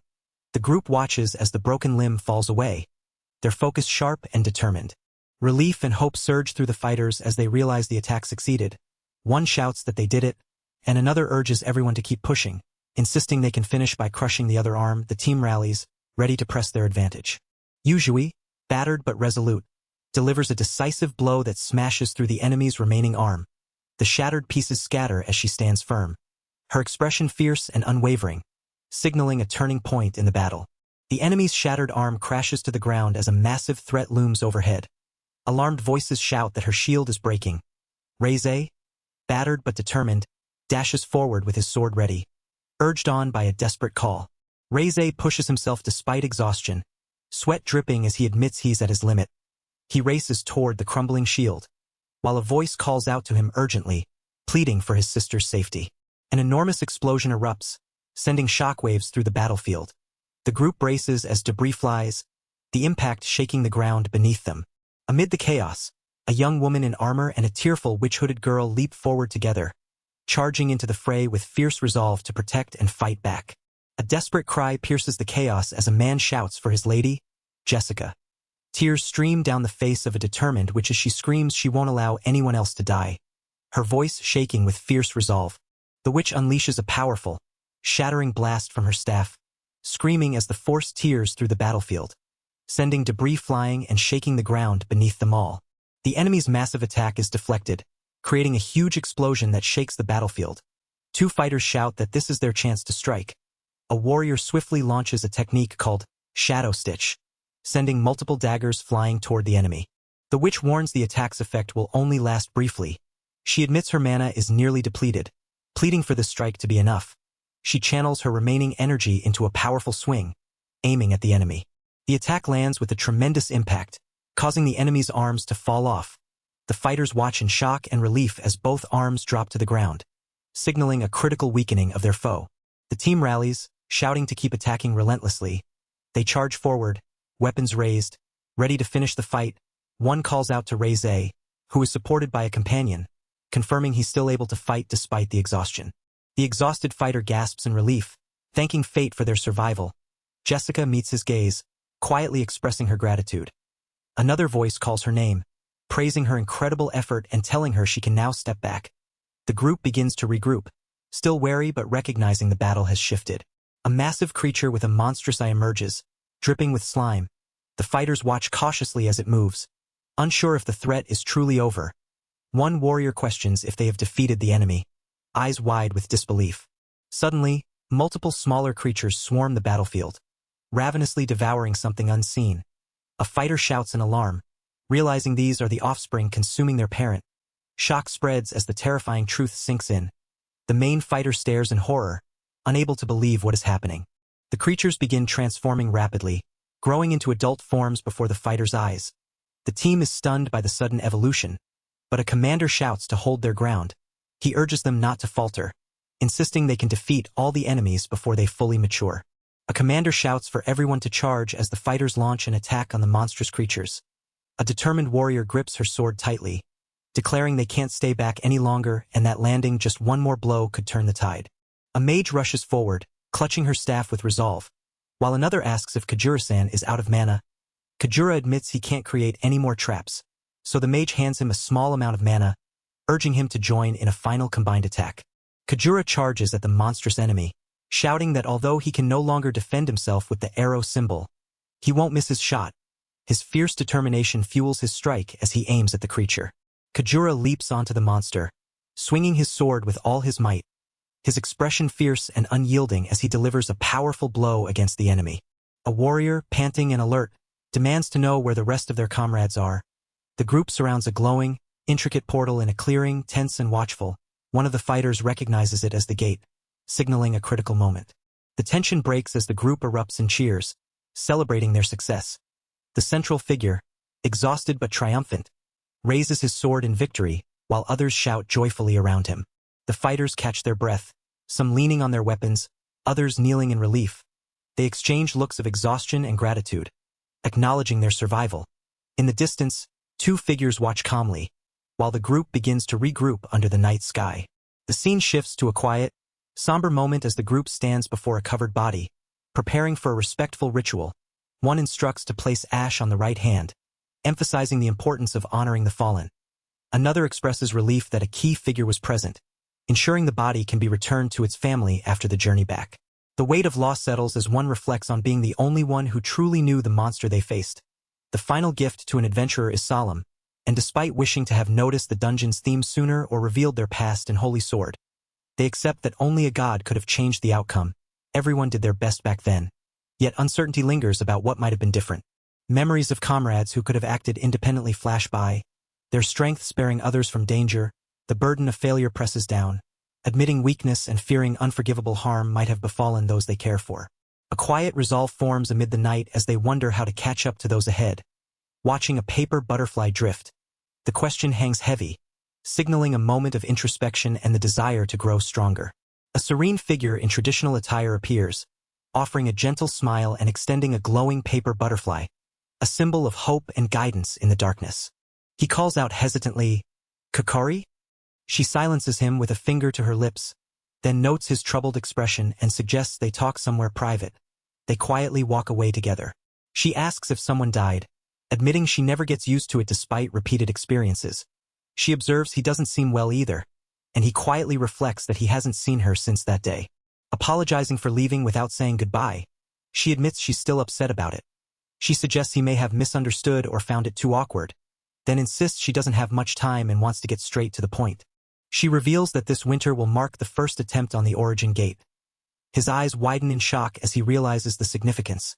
Acknowledging she's finally going through with it, she lowers her gaze, burdened by the weight of the revelation.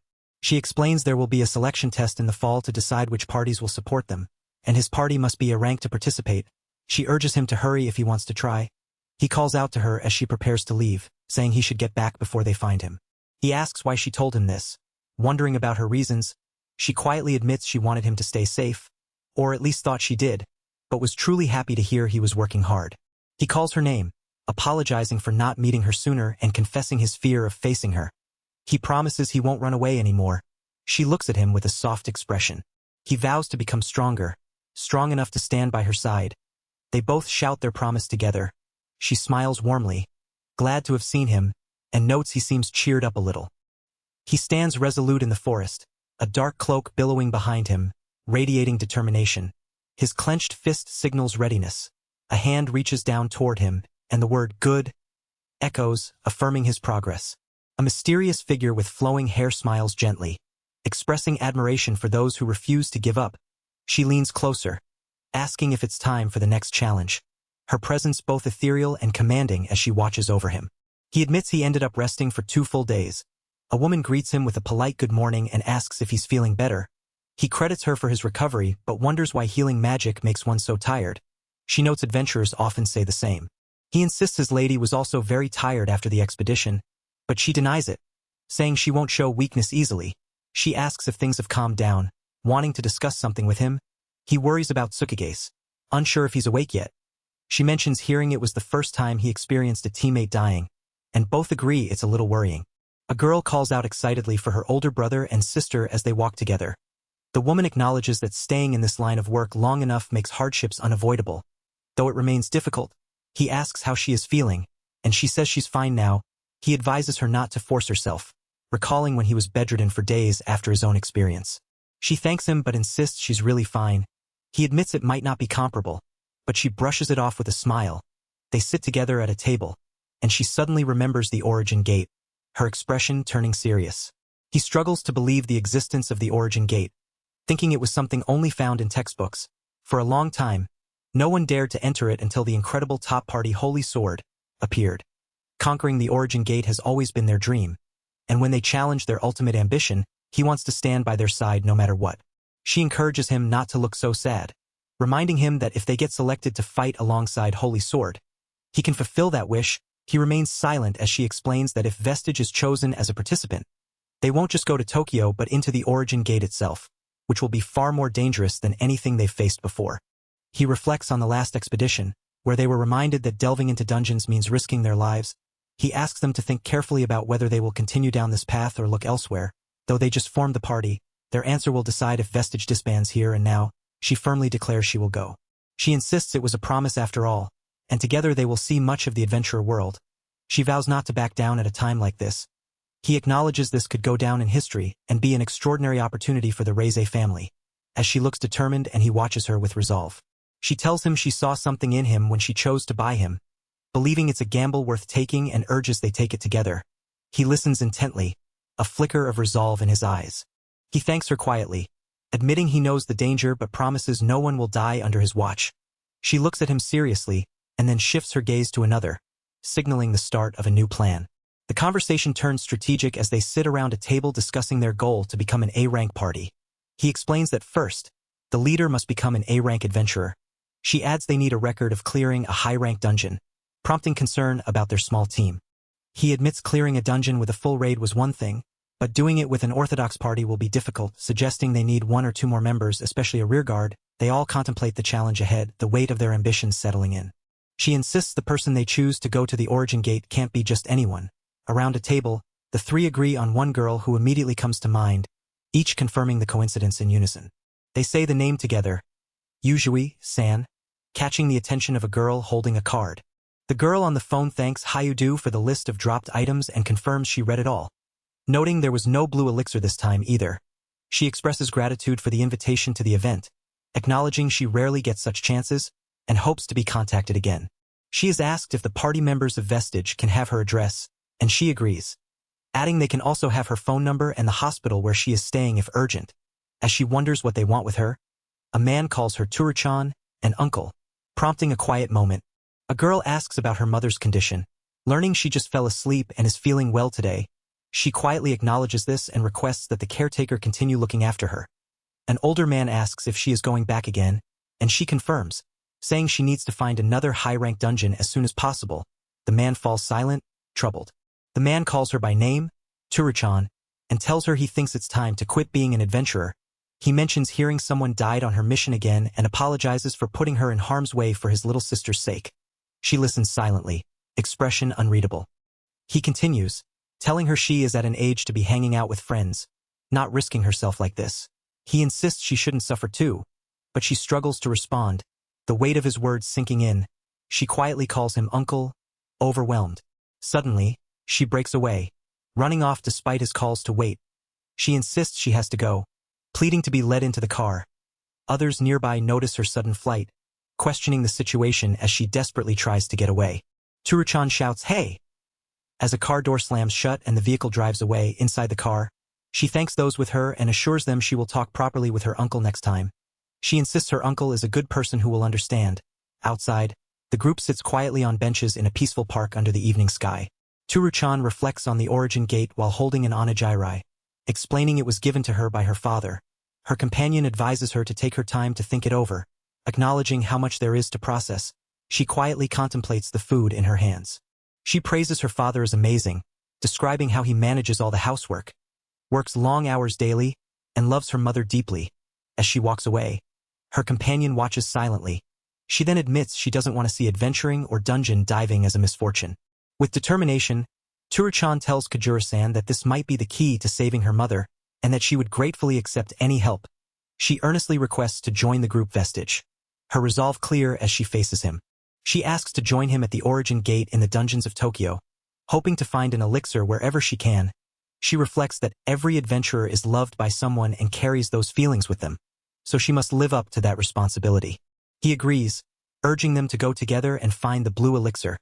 She promises he will make it back to his mother safe and sound, her determination shining through. She bows deeply in gratitude, while a girl runs happily toward them and another woman watches quietly. He tells her he looks forward to working with her. Suddenly, a massive stone frog statue crashes down, and a woman scolds someone for being too slow, lamenting the missed opportunity. A warrior reacts in surprise, holding a card and exclaiming about the A-rank license renewal already being due. He sighs, lamenting the need to spar again and the inconvenience of the association branch being so far away.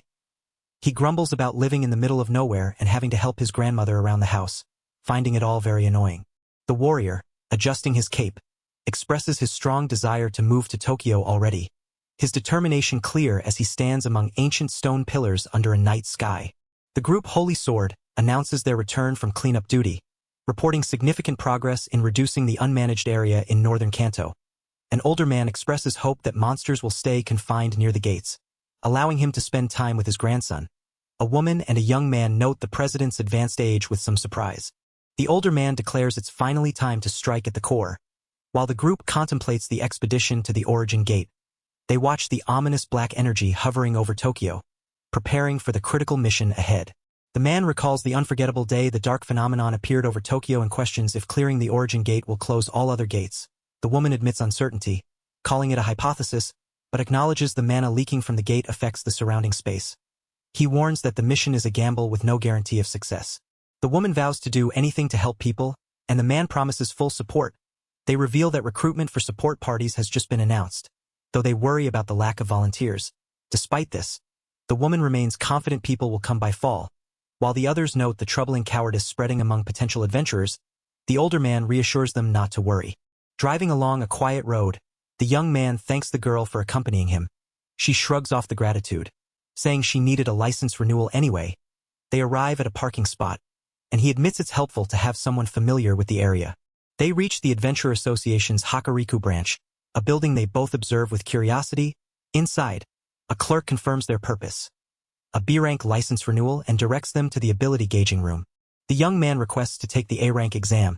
Surprising the clerk, she notes that no A-rank trap master has existed before and questions his desire to skip a rank. The girl looks anxious but listens as the clerk explains he has reached the recommended level. The clerk acknowledges the experience points gained from the raid and asks if he has used an arena for high-rank duels before. He confirms several times. She then instructs him to proceed to the next step, explaining he must achieve 3 consecutive victories to skip a rank. He notes that the training room can only be entered once a day, so he'll need to come for 3 days standing alone. He contemplates the A-rank exam, knowing his opponent will be a full-fledged A-ranker or another examinee. Determined, he resolves to try his best. Another figure, a woman, sighs and urges herself to win quickly and go home. She checks the sign revealing her opponent. Kajura Kaikaru, a trap master. The man considers this quietly, surprised by the challenge. He reflects on the rarity of A-rankers, only 5 recognized in Japan, and focuses on his first hurdle. Kazari Kyuko, a fencer known for speed. He acknowledges that while he can defend against their attacks, landing a hit might be difficult. As the match begins, the woman recalls her experience fighting trap masters at lower ranks, noting none have appeared at the A-rank exams before. Despite this, she accepts the challenge with resolve, ready to face her opponent. The announcement calls all participants to prepare. The match begins with a sharp command to start. She focuses intensely, determined to avoid his traps. Leaping forward, she launches an attack, but he counters swiftly, setting a trap in response. She realizes he's trying to bait her into his trap by fighting straightforwardly. Despite this, he challenges her to push him back with her speed, acknowledging her strength with a tense expression. Both prepare for the next move as he grips his sword tightly, ready to spring his trap. He activates a fiery arrow symbol trap on his body, surprising her. She questions the tactic, wary of getting caught if he triggers it.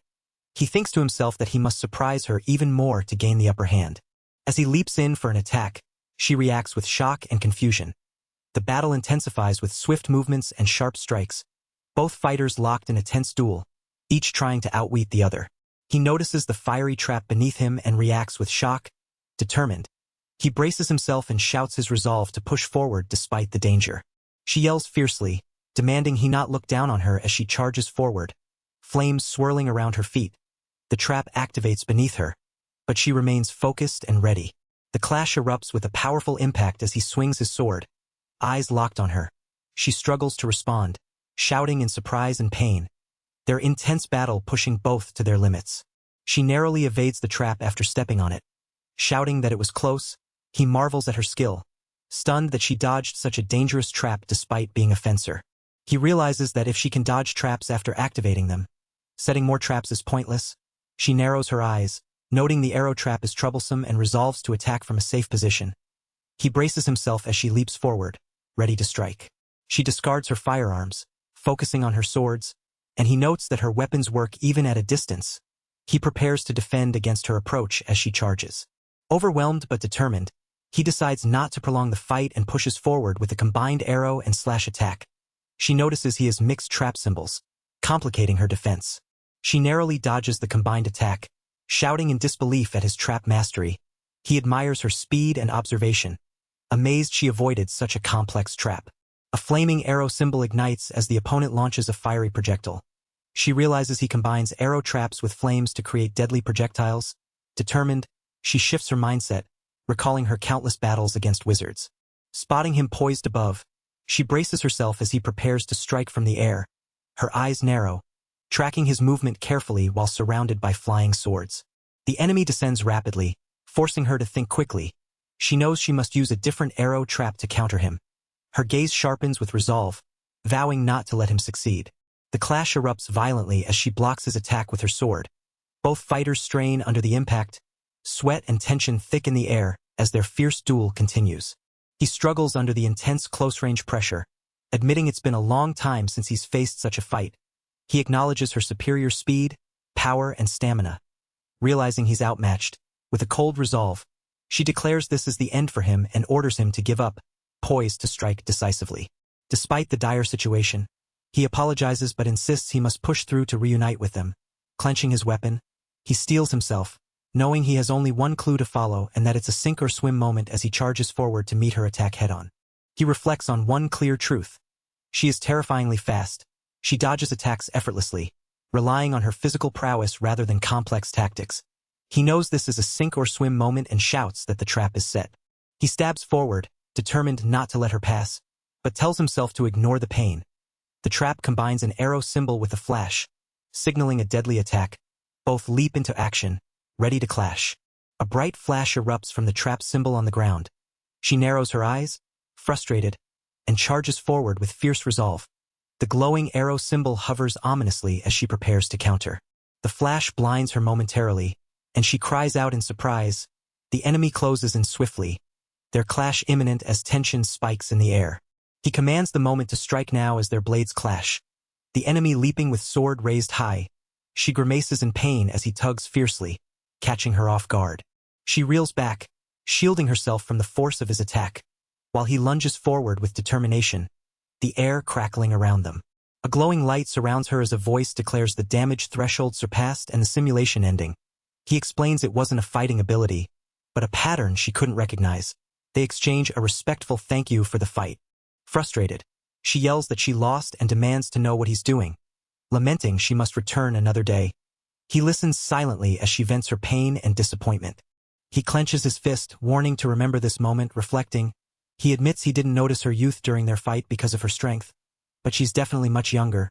He acknowledges winning only by taking her by surprise. He realizes he can't rely on luck for all 3 fights. Knowing level alone won't cover job ability gaps. Determined, he decides to find another method. Later, he tells Turu-chan he barely managed to win when she asks how it went. Turu-chan replies her fight went smoothly since they just gauged her abilities. They agree they both did well and can take their time before meeting the others. Suddenly, a cheerful girl calls out, "Oni-ai-chan," startling them. The group gathers as the girl explains they finished quickly and had nothing to do.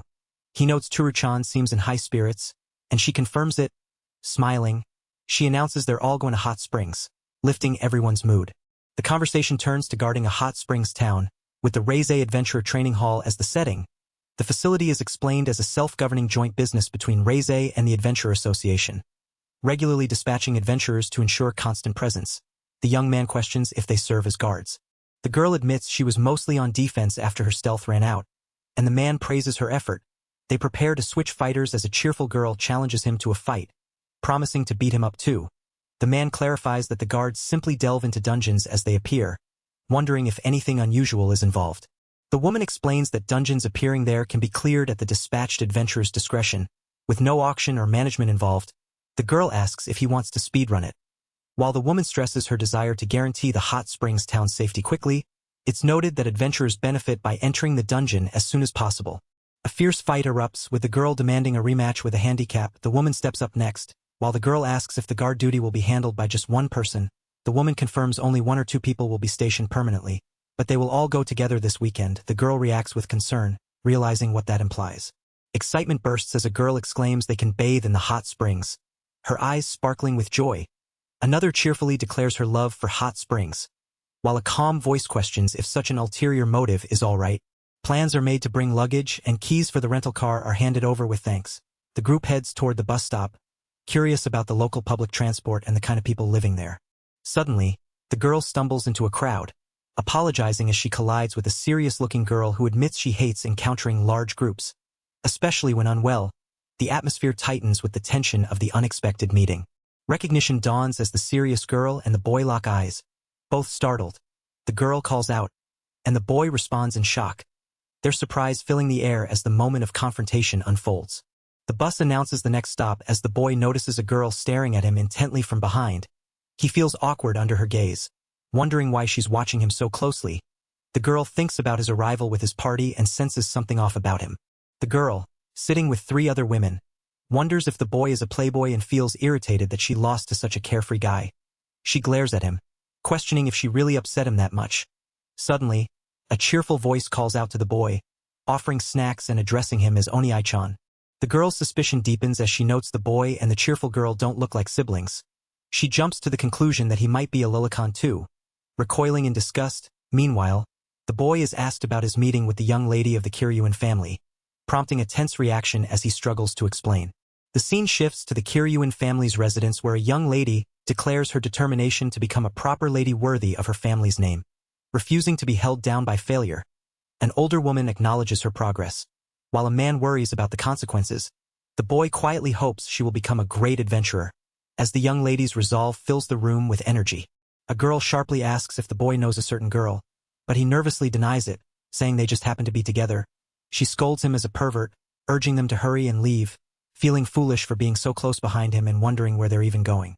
The boy and the girl step off a bus at their final stop, the girl looking uneasy while the boy smiles awkwardly. The girl admires the charming scenery around them, but her expression remains tense as they prepare to move forward. The girl asks where they're headed, and the other girl points the way, saying it's called Kazari Garden. The boy recalls the name, wondering where he has heard it before, while the group walks together toward their destination. Arriving at Kazari Garden, the girl announces she's home, brushing off a call from someone asking where she's been. She insists today was a busy day, clearly tired but determined as she steps inside. The boy and another girl watching her enter. A woman in traditional attire greets the newcomers, exclaiming in surprise at the customer's arrival. Another woman calls out urgently to Kyuko, ordering her to hold up. The voice commands Kyuko to show the customers around now that she's here, emphasizing the importance of her role. The woman hands Kyuko an apron, asking what's wrong as Kyuko turns with a small smile. Kyuko quickly puts on the apron, then beams warmly, promising to show the customers to their rooms with a cheerful and inviting tone. The girl angrily protests having to show the boy around, calling him an idiot while he smiles awkwardly. She then starts explaining the layout, pointing out bathrooms in each room and at the end of the hall, and the fire escape which should only be used in emergencies, as the group follows her down the corridor. She continues the tour, showing them the 3-person room and the 2-person room. The girl excitedly claims the 3-person room for herself and the boy, causing the guide to blush and think to herself that she knew he was really going out with such a small girl. The girl scolds the boy as a pervert and filthy for suggesting they separate by gender when going to the hot springs with friends. She then asks if there's anything he'd like to know. The boy calmly requests to understand the security and common gathering spots, and if there's anywhere with a nice view. The girl enthusiastically points out a crack in the veranda floor, explaining it leads to underground storage and that a manhole cover is visible from the veranda. The boy and the other girl watch her in surprise. Another girl asks the boy what he did to the guide, who silently glares back, while the boy admits he has no idea, noting she just lost to him in sparring earlier today. The younger girl excitedly exclaims in surprise, realizing the older girl is an A-rank adventurer. She eagerly suggests they become friends, but the older girl firmly declines, stating she doesn't make friends with weaklings. The younger girl protests, calling the rejection mean and warning that such an attitude won't make friends. The older girl remains indifferent, saying she'll make friends once she leaves this place and goes to Tokyo. Having already been on several expeditions, the younger girl retorts sharply, accusing her of ignorance and demanding she find a way out of the countryside. The older girl lashes out, boasting she would win if they fought again and questions the strange arrow skill used earlier, urging investigation. The boy watches quietly, noting the older girl's talent but sweating nervously at the heated exchange. The 3 silently ponder the word bizarre and arrow, while the older girl, now calm, announces she's leaving and wishes them an enjoyable stay. The boy watches her leave, reflecting on the strange situation. The girl suddenly appears, catching the boy's attention. She confidently points and instructs him to take a right outside the inn, continue until he sees a big bridge, and to buy delicious manhwa from an old lady selling them there. Nearby, two girls soak in a hot spring. One scoffs, noting that the older girl did eventually tell them something. The other exhales in relief, the tension easing as they relax in the bath. The two reflect quietly, one admitting surprise that even an A-ranker recognizes Kajura-san's skill as special. They acknowledge there is still much to learn about skills and jobs, as new unique abilities are discovered frequently. A flashback shows a powerful attack, underscoring the rarity of such talent. Their conversation turns to Kajura-san's past, questioning why he was kicked out of Holy Sword. One says he claimed to lack power, but the other doubts that explanation, sensing other circumstances. They agree it's difficult to ask him directly, wanting to know more but also to respect his privacy. A girl drying her hair reflects that if they keep going like this, he might start thinking of them as his real party. The boy exhales deeply in the hot spring, determined to someday tell them everything. He recalls the day he received the arrow symbol, and what he witnessed then. Though confident they will believe him, he hesitates, feeling uncertain about revealing the truth. Back inside the inn, the boy wakes another sleeping person and notes that phone chargers are only available at reception. He wonders if anyone is awake, regretting not leaving the bath earlier. As he walks the hallway, he confronts a girl named Kyuko, accusing her of lying and going to a dungeon again. Kyuko denies it was a dungeon today, but the boy demands she speak up. She retorts that it doesn't matter what she says. He insists she must have done her studies, but she dismisses it, saying it's fine as long as she graduates. The boy watches as she walks away, noting the difficulty of interrupting their fight. A woman urgently asks if the girl is still planning to go to Tokyo. She shouts that she won't allow it, begging her to be anything but an adventurer, warning that she could never live that way. The girl listens silently, her expression tense. The girl yells back fiercely, demanding why the woman gets to decide her fate. She insists it's her life and demands to be allowed to do what she wants. The woman looks taken aback but firm. The boy reflects quietly that those words bring back painful memories. He thinks about how few people can remain adventurers for over a decade, and how the job is still not well regarded. He acknowledges the girl's hard work and full-time adventurer ambition. The woman pleads with the girl to stop risking herself, questioning what would happen to their place if something happened to her. The woman, desperate, tells the girl to find someone else to be her daughter if the inheritance of their place is so important. She reaches out to stop her, but the girl turns away, cheeks flushed, holding back tears as the boy watches silently. The girl screams in fury, wishing the place would go bankrupt as she storms away. The boy calls out her name, but she runs off, tears streaming down her face. He watches her leave silently. She clenches her jaw, tears still falling, and runs down a hallway. The boy remains standing in the shadows, expression unreadable. Outside, the night sky is calm and starry. The girl leans on a balcony railing, still crying, as the boy approaches and asks if she came to mock her. She looks surprised and asks why he would do that. He admits he came to cheer her up, simply because it felt like the right thing to do. Sitting together on the balcony, the boy acknowledges he's heard about her and that she's part of the hired guard adventurers. He asks why she wants to be a full-time adventurer. She responds bluntly that it's because she's good at it, the only thing she's ever been the best at, challenging if that's so bad. The girl gazes at the starry sky, confessing that it has always been her dream to shine the brightest, insisting it's her only choice. She believes she can catch up to the top adventurers in Tokyo and even surpass Holy Sword one day. The boy listens quietly and admits he sees that she doesn't believe him, but she replies she's used to being alone and that's fine. She suddenly shouts with fierce determination that she believes in herself and will never give up, even if she never gets a chance. The scene shifts to a quiet, remote location as her voice echoes. The boy responds calmly that he doesn't think her mother doesn't believe in her, but she angrily snaps back that they just met and he doesn't know anything. The mysterious glowing figures shimmer in the dark night around them. The girl's eyes widen in shock as a powerful surge of energy erupts nearby. The boy leans over the balcony railing, recognizing the sensation immediately. It's mana. A voice urgently calls out, directing attention to a distant spot. Two figures dash forward swiftly, their cloaks fluttering behind them. They arrive just as a shimmering, crackling portal materializes before them. One of them gasps, recognizing it as a gate. The two exchange tense words, questioning if the gate was just created and sensing something unusual about it. The portal pulses silently, its eerie energy intensifying.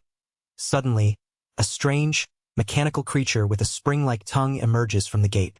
The figures leap into action as more bizarre monsters spill out from the portal. One shouts that it's a stampede dungeon. warning of the overwhelming flood of monsters pouring through. They brace themselves for the imminent battle ahead. The scene continues. The scene continues. The scene continues. The scene continues. The figure spots the location, exclaiming in surprise. She recalls that adventurers are always taught to fight monsters right at the gate when facing a stampede dungeon. Because these dungeons are tough, a quick clear is impossible. If monsters break through and enter the world, casualties would be massive, so holding the line at the gate is crucial. She realizes the inn nearby will become a battlefield.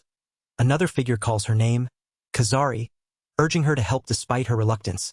This is the only way to minimize casualties. Suddenly, monsters begin emerging from the portal. The others prepare for battle.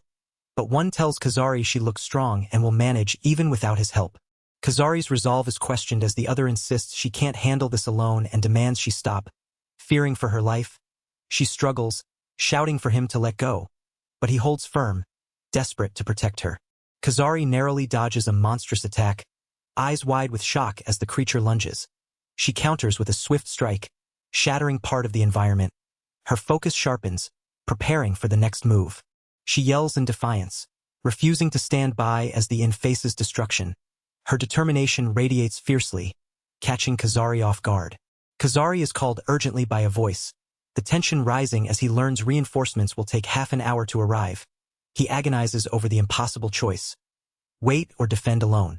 Resolute, Kazari decides to split up with the others, knowing chasing the threat is risky but necessary. A companion urges him to grow up, warning that fewer people means greater danger, but she insists on pursuing the enemy. The urgency rises as one warns that even if a few monsters slip past them. Akino Wanshin is alone in the dungeon with the townspeople, insisting Kajura-san must go.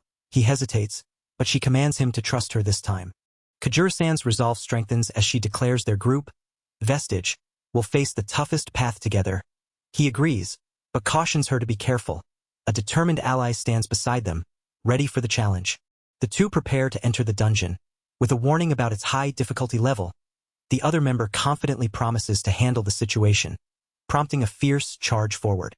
Inside the chaotic dungeon, the tension spikes as Kajura-san realizes Kazari is missing deeper within. He calls out anxiously, searching amid the destruction and strange surroundings. He detects a trap set with an arrow symbol and swiftly moves through a world filled with toys. Noting a clear path forward, considering the high difficulty, he suspects the boss might be a killing chair or a marionette Alice. He reflects that a marionette Alice would be a dangerous foe, especially since such enemies are tough to fight alone. Spotting the trap symbol again, he prepares to avoid it. Suddenly, a toy-like monster attacks, catching him off guard. He shouts in frustration and dodges as the trap activates, sending a giant swinging object crashing down. Surrounded by confusing toys, he struggles to distinguish monsters from harmless objects. He worries about the careless trap placement and uncertain footing, grimacing as the situation worsens with the trap's impact. Realizing the danger is escalating. Kazari must be deeper inside given her speed, but time is running out to reach her. He braces himself as a giant toy monster swings down, threatening to crush him. A mysterious figure appears, offering something he's been waiting for. His eyes widen in shock at the sudden presence.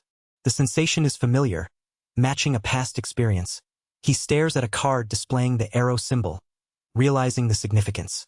The words mid-air deployment flash before him, signaling the arrival of a new skill. He processes this revelation with a mix of awe and urgency. He questions if the timing is a coincidence or if it's that girl again. Sensing the timing is too convenient, suddenly he dodges an attack from toy soldiers wielding swords. A mysterious woman with long hair taunts him, asking if he has time to hesitate. He acknowledges he strangely knows what the trap does, just like with the arrow symbol. He accepts that he must use it to catch up, preparing to face the oncoming threat. Despite his confusion about what is wanted from him, he declares his trust and willingness to act, realizing they want him to rescue the girl too. The woman grins ominously as the trap activates, labeled Arrow Symbol Trap Set. He leaps into action, deploying the new skill, mid-air deployment, launching himself through the air toward the trap's target amid the chaos of toy soldiers and giant chess pieces. Toy soldier knights on horseback watch as a glowing trap symbol hovers mid-air, while a lone figure launches toward it. The figure's hand reaches out, preparing to deploy the trap in mid-air at a precise angle. The figure dashes forward with intense focus, marveling at the trap's insane ability. He realizes traps usually require a physical surface, but now he can place them mid-air from any angle he chooses. He soars through a chaotic terrain of scattered toys and debris, declaring all space his new battlefield. Despite this advantage, he struggles to land the trap perfectly and misses, falling hard and grimacing in pain. Overwhelmed by the complexity of controlling traps in midair, he feels nauseous but knows he must adapt quickly. Time is against him as he pushes forward, determined to master this new skill on the fly. Sweat drips down his face as he clenches his teeth, eyes fixed upward with fierce determination. He vows to catch up to them no matter what, pleading silently for their safety until he arrives. She leans against a wall, exhausted and battered, her eyes hidden beneath her bangs. With a trembling hand, she reaches out, summoning a shadowy figure that flickers with eerie light, readying herself despite her weariness. A tense evacuation unfolds as a woman in armor urgently orders people to cross to the other side of the bridge. A man, desperate and sweating, shouts that his daughter has gone missing, his voice cracking with fear as he pleads that nothing happens to her. A determined young woman dashes through a shattered landscape, her eyes sharp and focused. She declares she can make it with her speed, aiming to clear the dungeon and stop the gate. Spotting her target, she confirms she has found the boss room. Standing resolutely before a grand castle, the young woman surveys the scene as ethereal constellations shimmer in the sky above. The castle looms with an open gate, and she takes a cautious step forward, her legs wobbling slightly as she moves. A mechanical doll in a maid outfit clacks softly as it walks, its strings swaying with each step. The young woman watches with wide eyes, whispering that it's a doll, her gaze fixed on the eerie figure advancing steadily toward her. The young woman raises her sword with determination, apologizing as she lunges forward. She declares she doesn't have time to watch the doll's performance and charges fiercely at the mechanical maid. She slashes at the flying stuffed animals controlled by the doll, realizing there are other monsters here too. She questions if the doll itself is a monster as she dodges the attacks, keeping her focus sharp. Her eyes narrow as she identifies the doll as the puppet master, the source of the attacks. She swings her sword fiercely, shouting for the puppets to bug off, pushing back against the onslaught. The woman swiftly plunges her sword into the air, aiming at the puppet master. She moves with precision and urgency, clashing with the doll's control as the battle intensifies, her resolve unshaken. The woman dodges swiftly as stuffed animals advance, their hidden threads trying to ensnare her. She realizes the traps are concealed within the toys and narrowly avoids being caught, leaping away with sharp focus. She notes the threads are nearly invisible to the naked eye and acknowledges she can't evade them forever. Despite this, she targets the puppets, knowing their limited mobility gives her a chance to strike if she can close the distance. Frustration builds as she struggles to avoid the relentless attacks, shouting that she can't afford to fall now. She prepares to counter, gripping her sword tightly while the puppet master watches with a calm, eerie smile. Launching herself through the air, she aims her sword at the puppet master, who remains unfazed, holding a small puppet in hand. The woman's expression turns desperate as the trap clicks shut around her, the stuffed animals closing in. The woman is trapped, suspended midair by invisible threads, her arms spread wide like a marionette. The doll controlling her moves its wooden fingers with a sinister calm.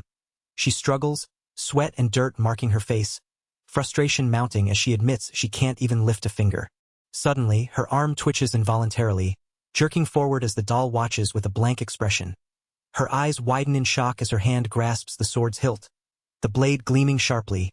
She begins to spin the sword in her hand, regaining some control. Determined, she lifts the sword high, surrounded by a glowing aura etched with mystical symbols. The doll's expression sours as a small piece of the puppet's control mechanism falls away with a zip. She grits her teeth, cursing her inability to break free fully. With renewed strength and tears streaming down her face, she swings her sword fiercely, tearing through the threads binding her. Her torn clothing flutters as she fights back with all her might, refusing to be subdued. He arrives just in time, gripping his flaming sword as the puppet strings snap and the marionette controlling her looms nearby. She gasps, shocked by his sudden appearance. The puppet swings her helplessly with its strings, forcing her into a fighting stance. She shouts that the puppet is controlling her movements, while he calmly grips his sword tighter, acknowledging the marionette's power to manipulate adventurers. She demands he leave quickly, knowing she can't win under the puppet's control, but he questions if she really has time to worry about him. He admires her courage for barging in alone, despite the odds and the risk. He refuses to abandon her, shouting that he can't just run off and leave her to die. She cries out that he will die too, charging at him with desperate determination. He urges her not to give up, activating an ability called Aerial Extension to reach her. She looks shocked as fiery traps suddenly shoot forward. She realizes the traps are floating in midair, and before she can react further, she stumbles. He explains that she's being dragged by the threads controlling her, but he's still not as fast as Kazari from above. They clash swords fiercely in midair. Their agility is evenly matched. He can't land many hits but counters with a powerful shield. He resolves to find the threads controlling her while he still can. A fierce clash erupts as one combatant cries out that they've landed a hit, though they admit letting one strike slip past, determined. They see this as their chance to end the fight decisively. The fighter notices their left arm is free and resolves to cut the remaining controlling threads. They prepare to strike with renewed focus, eyes sharp and unwavering. Suddenly, the opponent grabs the sword mid-swing, causing surprise and a brief struggle. The attacker grimaces in pain but presses on, refusing to yield. The battle intensifies as the fighter dodges falling stuffed animals and narrowly avoids a powerful explosion. Despite the close call, they remain resolute, glaring fiercely at their opponent, frustrated but undeterred. He struggles as no matter how many threads he cuts, they rebound immediately. Surrounded by a crowd of plush toys, he realizes his stamina is draining fast. The mana cost of using aerial expansion weighs heavily on him, and he knows this is a serious problem. His eyes widen in surprise as he senses something urgent. The opponent stands confidently before a castle-like structure, sword extended, taunting him. He admits he can't keep fighting much longer and forces himself to focus, determined to devise a plan before it's too late. Amazed, he recognizes the opponent's mastery over his traps, noting the perfect control of their range and duration. He realizes these abilities are not only unique but have been used tens of thousands of times, showing immense experience and precision. Despite the overwhelming numbers, he struggles to comprehend how such repeated use hasn't been overcome. He pushes forward, determined to face the challenge head-on, knowing that with these staggering numbers, the fight is far from over. His stamina wanes as he admits he can't hold out much longer. Desperately, he resolves to cut all the strings manipulating her, launching a powerful attack named Arrow Symbol Slash to sever the control. The attack sweeps across the battlefield, but he barely manages to cut any of the hundreds of threads. Random strikes prove ineffective, so he decides to focus on targeting the source of the manipulation to turn the tide. He urges himself to stay calm, knowing the chance to close in will come for sure. With a swift motion, he grips his weapon tightly and prepares to strike now. Launching his attack, he unleashes the arrow symbol, sending a powerful, spinning shield flying toward his target. He watches intently as it speeds through the air. He taunts his opponent, realizing the string controlling him is attached to the enemy. Allowing direct interference, the enemy falters, slowed by the disruption to their balance. Seizing the moment, he commands himself to act now. The opponent reacts with shock, eyes wide as the attack approaches. He calls out Kazari's name, rushing forward as the spinning shield closes in, signaling a critical turning point in the battle. He is thrown violently backward, pain flashing across his face as he struggles to understand why the enemy suddenly tried to kill Kazari. The battlefield stretches wide, with the spinning shield still in motion, and he braces himself, eyes sharp and alert. Regret floods him as he admits he blew his chance, realizing the attack was a bluff designed to unsettle him. The enemy never intended to kill Kazari. Knowing that losing her would weaken their own position in the fight, he steels himself, gripping his weapon tighter. Frustration mounts as he acknowledges his body moved instinctively, betraying his desire to stay calm. The woman confronting him shouts accusations, calling him a coward and demanding he fight his own battles, her fierce determination cutting through the tension. He resolves that the enemy will no longer try to control him directly but will instead overwhelm him with sheer numbers until he falls, surrounded by flying stuffed animals turned weapons. He prepares for the relentless onslaught, his expression hardening with resolve.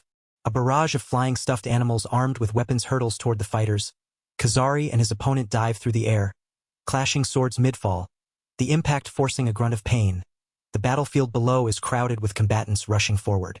The duel intensifies as Kazari narrowly blocks a powerful strike from his foe, who wields a spear. The stuffed animals continue their relentless assault, forcing Kazari to dodge and parry desperately. His expression hardens, sweat and dirt marking his face as he braces for the next attack. Kazari's opponent shouts for him to flee, panic and desperation evident in her voice. Kazari, battered but resolute, calls her by name and reminds her that he told her not to give up. Her eyes widen in shock and determination as she hears him. Kazari urges her to help defeat the monstrous threat, emphasizing the need to protect their home and not miss this critical opportunity. The two prepare to charge back into the fray, their weapons raised as the chaos of battle surges around them. Kazari's opponent's eyes widen in shock as he slashes fiercely, the blade cutting through a dark, shadowy form. Kazari lunges forward, gripping his sword tightly, their clash sending shards flying. The impact is fierce, the air charged with tension. Kazari's gaze sharpens as he commands, "Now!" The two launch themselves together, propelled by a flaming disc beneath them. The attack, named Arrow Symbol, shoots forward, catching both fighters in its path. One of them gasps in disbelief, realizing the move struck both of them. The pair crash through a window, shards of glass exploding outward. One cries out in alarm as they smash into the room, the force sending them tumbling amid the wreckage. The chaotic scene is filled with flying debris and shattered wood. Still locked in combat, Kazari and his opponent soar through the air inside the room. Surrounded by glowing, flaming symbols, they unleash a combined attack, Arrow Symbol plus Slash, slicing through the space with destructive power, scattering broken glass and splintered furniture in their wake. Kazari crashes through a window, shards exploding as he is thrown against a tower wall. He struggles to dodge the incoming attack, but debris rains down relentlessly. A strange doll-like figure watches calmly from above as Kazari grimaces in pain, unable to evade the assault. Amidst the falling rubble, Kazari and his opponent collide violently, tumbling through the air surrounded by shattered stones. Their eyes lock in fierce determination, neither yielding despite the chaos. Kazari lands painfully, admitting he ended up looking weak in the end. Yet the woman in the fencing uniform reassures him with a gentle smile, dismissing his self-criticism as nonsense. Standing together amid the wreckage, the two prepare to continue fighting, their swords drawn and ready. The doll-like figure remains perched nearby, while a distant view reveals a large gathering of tiny figures encircling the battleground, signaling the scale of the conflict. Kazari grimaces in pain, struggling to stay upright as he falters. The woman urgently calls out to him, warning him to hold on. He insists he just pushed himself too hard and urges her not to worry, declaring the real fight is about to begin. She senses something more is wrong beyond his visible injuries. Kazari explains there's a trick to defeating Marionette Alice, revealing that dodging all the invisible strings she controls is impossible. One string is bound to strike eventually, so when she controls him, the key is to cut the string. He promises to cut it when she falls under its control. He admits the plan sounds simple but requires precision. Since he's not in peak condition, he wants to leave the front lines to her. She meets his gaze with fierce determination. Asking if she can do it, he challenges her, asking who she thinks he's talking to. The woman shouts with resolve, rallying herself and Kazari to smash the doll controlling the strings. They stand side by side amid the rubble, ready to face the battle ahead with renewed strength and unity. They dash forward, charging into the fray as the battlefield erupts around them. Marionette Alice's puppet minions swarm, but the pair leap and strike with precision, shattering the doll's defenses. Kazari's eyes narrow with focus as he prepares to cut the controlling string. Both launch themselves at the enemy with synchronized speed, blades flashing. Kazari's sharp gaze locks onto the target while his partner moves with fierce determination. Their coordinated attack catches the puppet off guard, forcing it to react defensively. Kazari admires his partner's ability to match his speed perfectly without needing to look back. He acknowledges the difficulty of maintaining awareness of the entire battlefield while leading the charge. A small smile breaks through his battle-worn expression as he realizes how valuable an ally she is. They press their assault, moving as one with relentless force. The puppet strings strain under their combined onslaught. But a new figure appears, poised to intervene. The tension spikes as the battle reaches a critical moment, both fighters ready to strike the decisive blow. The puppet's wooden leg shatters violently under the force of the strike, splinters flying as the controlling strings snap taut. The figure controlling the doll loses grip, the broken limb collapsing with a heavy crash. The puppet's movements falter, its balance broken as the strings hang slack, leaving it vulnerable and staggering. The puppet's arms suddenly spring to life, swinging wildly as the fighters shout in alarm. One warns to be careful, admitting they've never seen this before. They realize the puppet must have a timer that activated because they waited too long. The puppet's arms lash out with renewed ferocity, forcing the pair to leap back and evade the strikes. They brace themselves, preparing to counterattack as the puppet's movements grow more aggressive. The speed of the puppet's attacks overwhelms them, but the woman's eyes gleam with excitement. She declares it fantastic and says she finally gets to fight, ready to match the puppet's pace. The man struggles to keep up, noting they're too fast for him to intervene directly. Determined, he resolves to find a way to help as the fierce battle rages on between the woman and the puppet. The fighter struggles against the puppet's longer reach, realizing she must close the distance to its body. She braces herself as the puppet swings its weapons in wide arcs, forcing her to dodge carefully. The man summons a fiery magical trap, calling it aerial extension, flame, and warns her to watch her movements to avoid getting caught. The glowing discs hover menacingly around the puppet.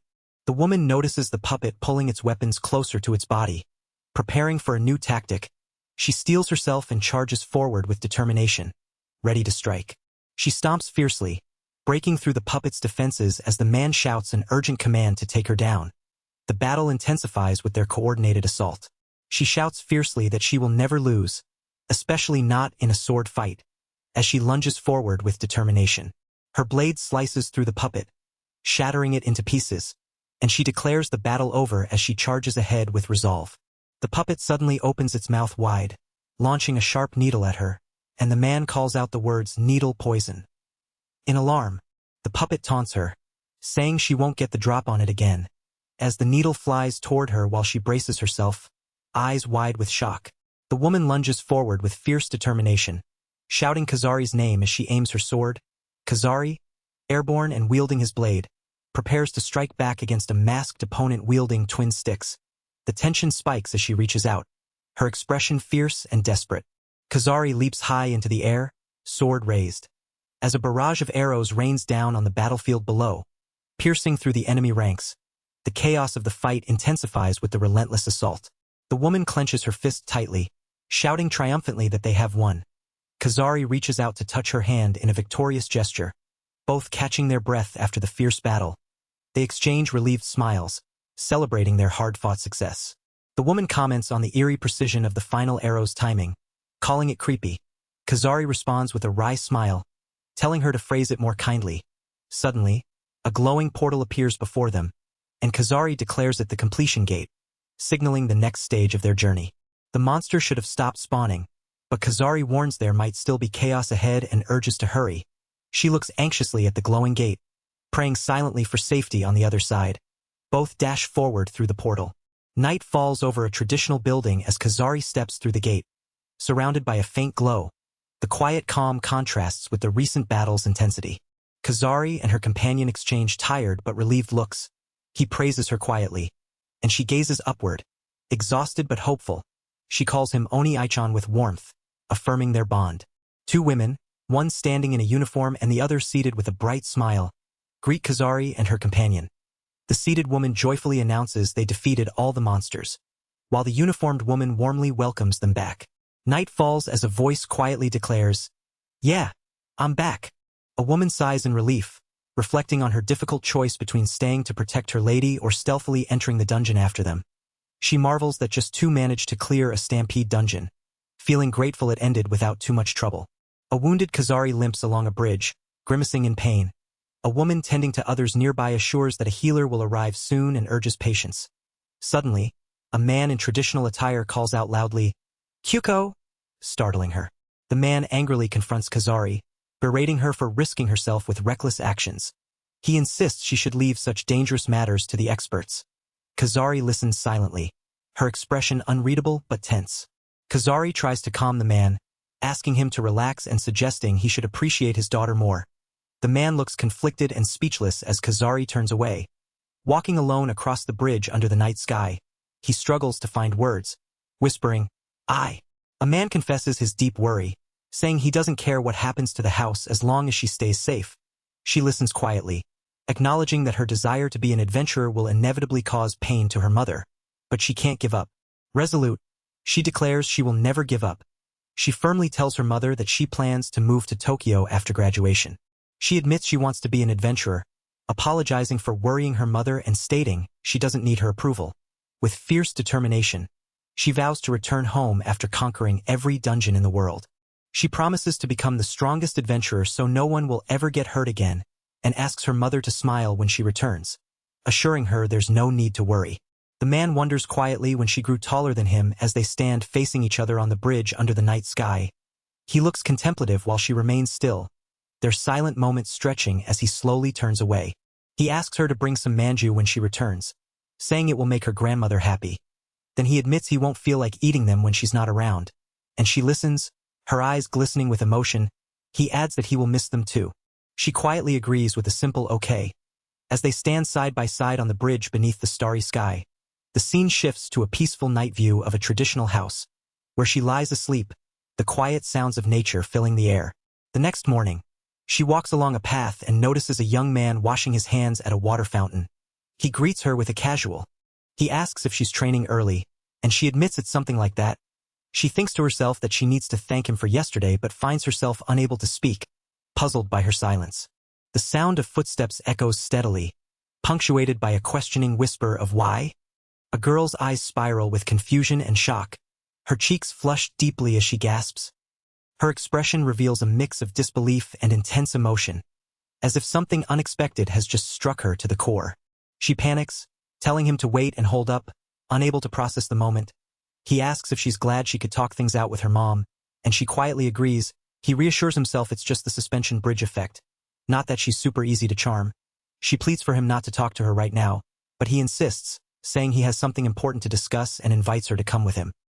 He looks serious and tells her plainly, "I want you, Kazari." Shock floods her face as she stammers. Question mark. She reacts with surprise and confusion, exclaiming how sudden it is since they've only just met. He calmly says time doesn't matter and asks why her. She struggles to answer, her heart pounding. He explains she has the talent for an adventurer and that they need more vanguards. He admits he thinks he does a decent job but reminds her a trapmaster is a rearguard. He adds they were really in tune when fighting together and expresses his wish to have her join if possible. He nervously reminds her that he told her yesterday about wanting to be the greatest adventurer in the world, hoping she sees it as a good deal for both of them. She blushes fiercely and apologizes, asking if she messed up somehow. Quietly, she asks if he's inviting her to join their party. They walk along a path as others watch from behind bushes, predicting she'll refuse because he's too impulsive. Suddenly, he notices she has stopped walking. He asks if she's serious about what she said. That they were in sync. She turns away, and after a pause he confirms he meant it. She suddenly shouts that she'll do it, but not because he asked her to join. Instead, she confesses it's because she felt the same way. He declares that they can go further together and that's all he wants to prove. She responds with a bright, determined okay. She urges him to listen carefully. Her dream and feelings about this are absolutely right. No matter what, he watches her with quiet resolve, thinking that if he doesn't believe in him, then who will? She warns him to prepare himself if he understands that, and he simply replies sure with a calm smile. Others nearby react with surprise and relief, confirming she accepted. She looks down, conflicted but resolute. The group walks on, but she senses something else beneath the surface, wondering if there's more going on. The thought crosses her mind. Is Oni-chan a lady killer? The scene shifts to a woman in a flowing dress speaking with a man near a helicopter, while a map of a complex appears. The woman, holding two swords, is asked if she's ready, and she answers yes. She is Hagane Ko from Holy Sword, setting off on her mission. A helicopter flies over the sea as a woman with long hair reflects quietly. A pilot greets her, noting he hasn't seen her in a while and asks if business up north has been slow. She replies that many stories begin after leaving the capital. The pilot remarks she looks grown up, no longer the fierce tomboy she used to be, and that she has matured. The pilot and co-pilot exchange knowing looks, acknowledging the change. The woman peers out the helicopter window, observing the ocean below. She mentions an underwater stampede dungeon, noting it's only the second time it has appeared in Japan, making it rare. She points out that monsters have already started appearing, warning it would be dangerous if they approached any ships. She adds relief that no swimming monsters are visible and promises to clean up before entering the dungeon. Inside the helicopter, the pilot grants her permission to use skills outside the designated battle area. She commands the door to open and prepares to disembark, gripping her sword. As she steps out, she quietly names her weapon. Secret Sword White Lightning. The helicopter hovers steadily nearby. The helicopter flies above a massive, glowing dome-like barrier rising from the sea. The woman gazes intently at the phenomenon while the pilot and co-pilot react with surprise. The barrier crackles with energy as the helicopter approaches, casting a dramatic shadow over the ocean below. A powerful strike tears through the ocean surface, sending a massive column of water shooting upward. A figure with long flowing hair watches intently, gripping a sword as the water erupts violently around them. Inside the helicopter, a pilot asks how the figure will return. Calmly, she replies to just pick her up when she's floating down. The pilot's expression shows disbelief as the helicopter hovers above the vast sea. The pilot mutters that she's inhuman. Night falls on a snowy landscape where a fierce battle unfolds. A monstrous foe looms over 3 fighters rushing toward it. One calls out to Kazari and Tsukigase, urging them to act. The fighters sprint forward with determination under a swirling starry sky. The fight concludes with a triumphant shout of "Complete!" As a girl brandishes twin daggers, she declares victory. Though her opponent insists it's not a competition, whispering, she urges her rival to appeal to Oni-chan. Nearby, others observe the cheerful mood, noting that fighting has become easier since gaining a 5th member and that the 2 rivals are well matched. Kazari asks if all the gates in their protection area were secured, and Marionette Alice confirms everything is fine. A girl notes the old man from the trading city is happy because travel restrictions will be lifted, making their work worthwhile. Oni-chan plans to give all badly damaged equipment to the Reize blacksmith, but when asked about his own gear, he says it's manageable and he can handle it himself. A woman praises their efforts with a simple "good job."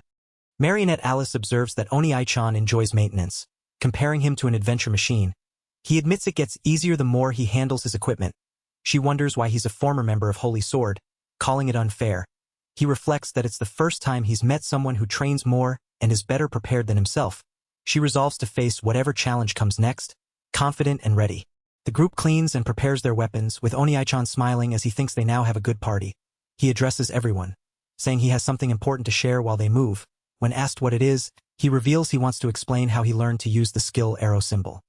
The team listens intently as Oni-chan recalls a mysterious girl who gave him that skill. They question if she was human, but he doubts it, believing she might be allied with the dungeons somehow. The group contemplates this revelation, surrounded by their weapons and the quiet tension of the moment. Oni-chan reflects on the mysterious girl who gave him the arrow symbol skill, unsure if she was a monster in human form since he's never heard of such a thing before. He admits he wasn't certain when she gave him the skill, but ever since receiving aerial extension, he feels a strange connection to her. He knows she gave him the skill with some goal in mind, though he senses something is wrong. Marionette Alice expresses doubt, saying it's hard to believe so quickly. She wonders if the girl is watching him. Oni-chan admits he doesn't know. They discuss the origins of skills and jobs, questioning where they come from and why adventurers have them. Many have researched this, worried about the implications. They consider that quests likely come from the dungeons, but if the dungeons can give skills at will, they might also take them away. Marionette Alice wonders if she could get a unique skill too. The group grows uneasy as they realize the danger of this knowledge spreading. Oni-chan worries chaos would erupt if the story leaked. Ignoring the issue feels even more dangerous. He insists they must investigate the top brass of the association before tackling the origin gate. The tension rises as they acknowledge the stakes. Oni-chan admits the hand that emerged from the dungeon bothers him. He promises to check his family's connections. Questioning if they can be trusted, Marionette Alice asks why he hasn't told Holy Sword about this. He responds with a knowing smile, noting that the girls can't handle political matters. The group falls silent, contemplating the weight of their secret and the challenges ahead. She questions why he trusts her with such dangerous information as a newcomer, doubting the Reize family's trustworthiness. He warns the risk lies with her now, admitting he didn't think it right to bring her to Tokyo without telling her. She agrees, acknowledging she'd haunt him if something happened after being kept in the dark. He reveals they face an unknown being and insists they must do everything possible and pray. He confesses selfishly that he told her because he wants to face the challenge with all 4 of them together. She declares she'll go first, relieved to understand the secret behind his absurd power. She believes defeating their enemies will bring them closer to being the greatest. She doesn't feel harmed but sees this as an opportunity. He suggests if she's linked to the origin gate's mystery, she might be the key to finding a miracle cure inside. Suddenly, the group playfully scolds him for taking too long to share the truth. Pinching his cheeks, they urge him to rely on them more, reminding him his troubles are theirs as part of Vestige. The group rallies around him, one raising her arms enthusiastically, urging that they all solve the mystery together. Whether it's the origin of adventurers or something else entirely, he listens intently, seated and looking up at them, surrounded by their determined presence.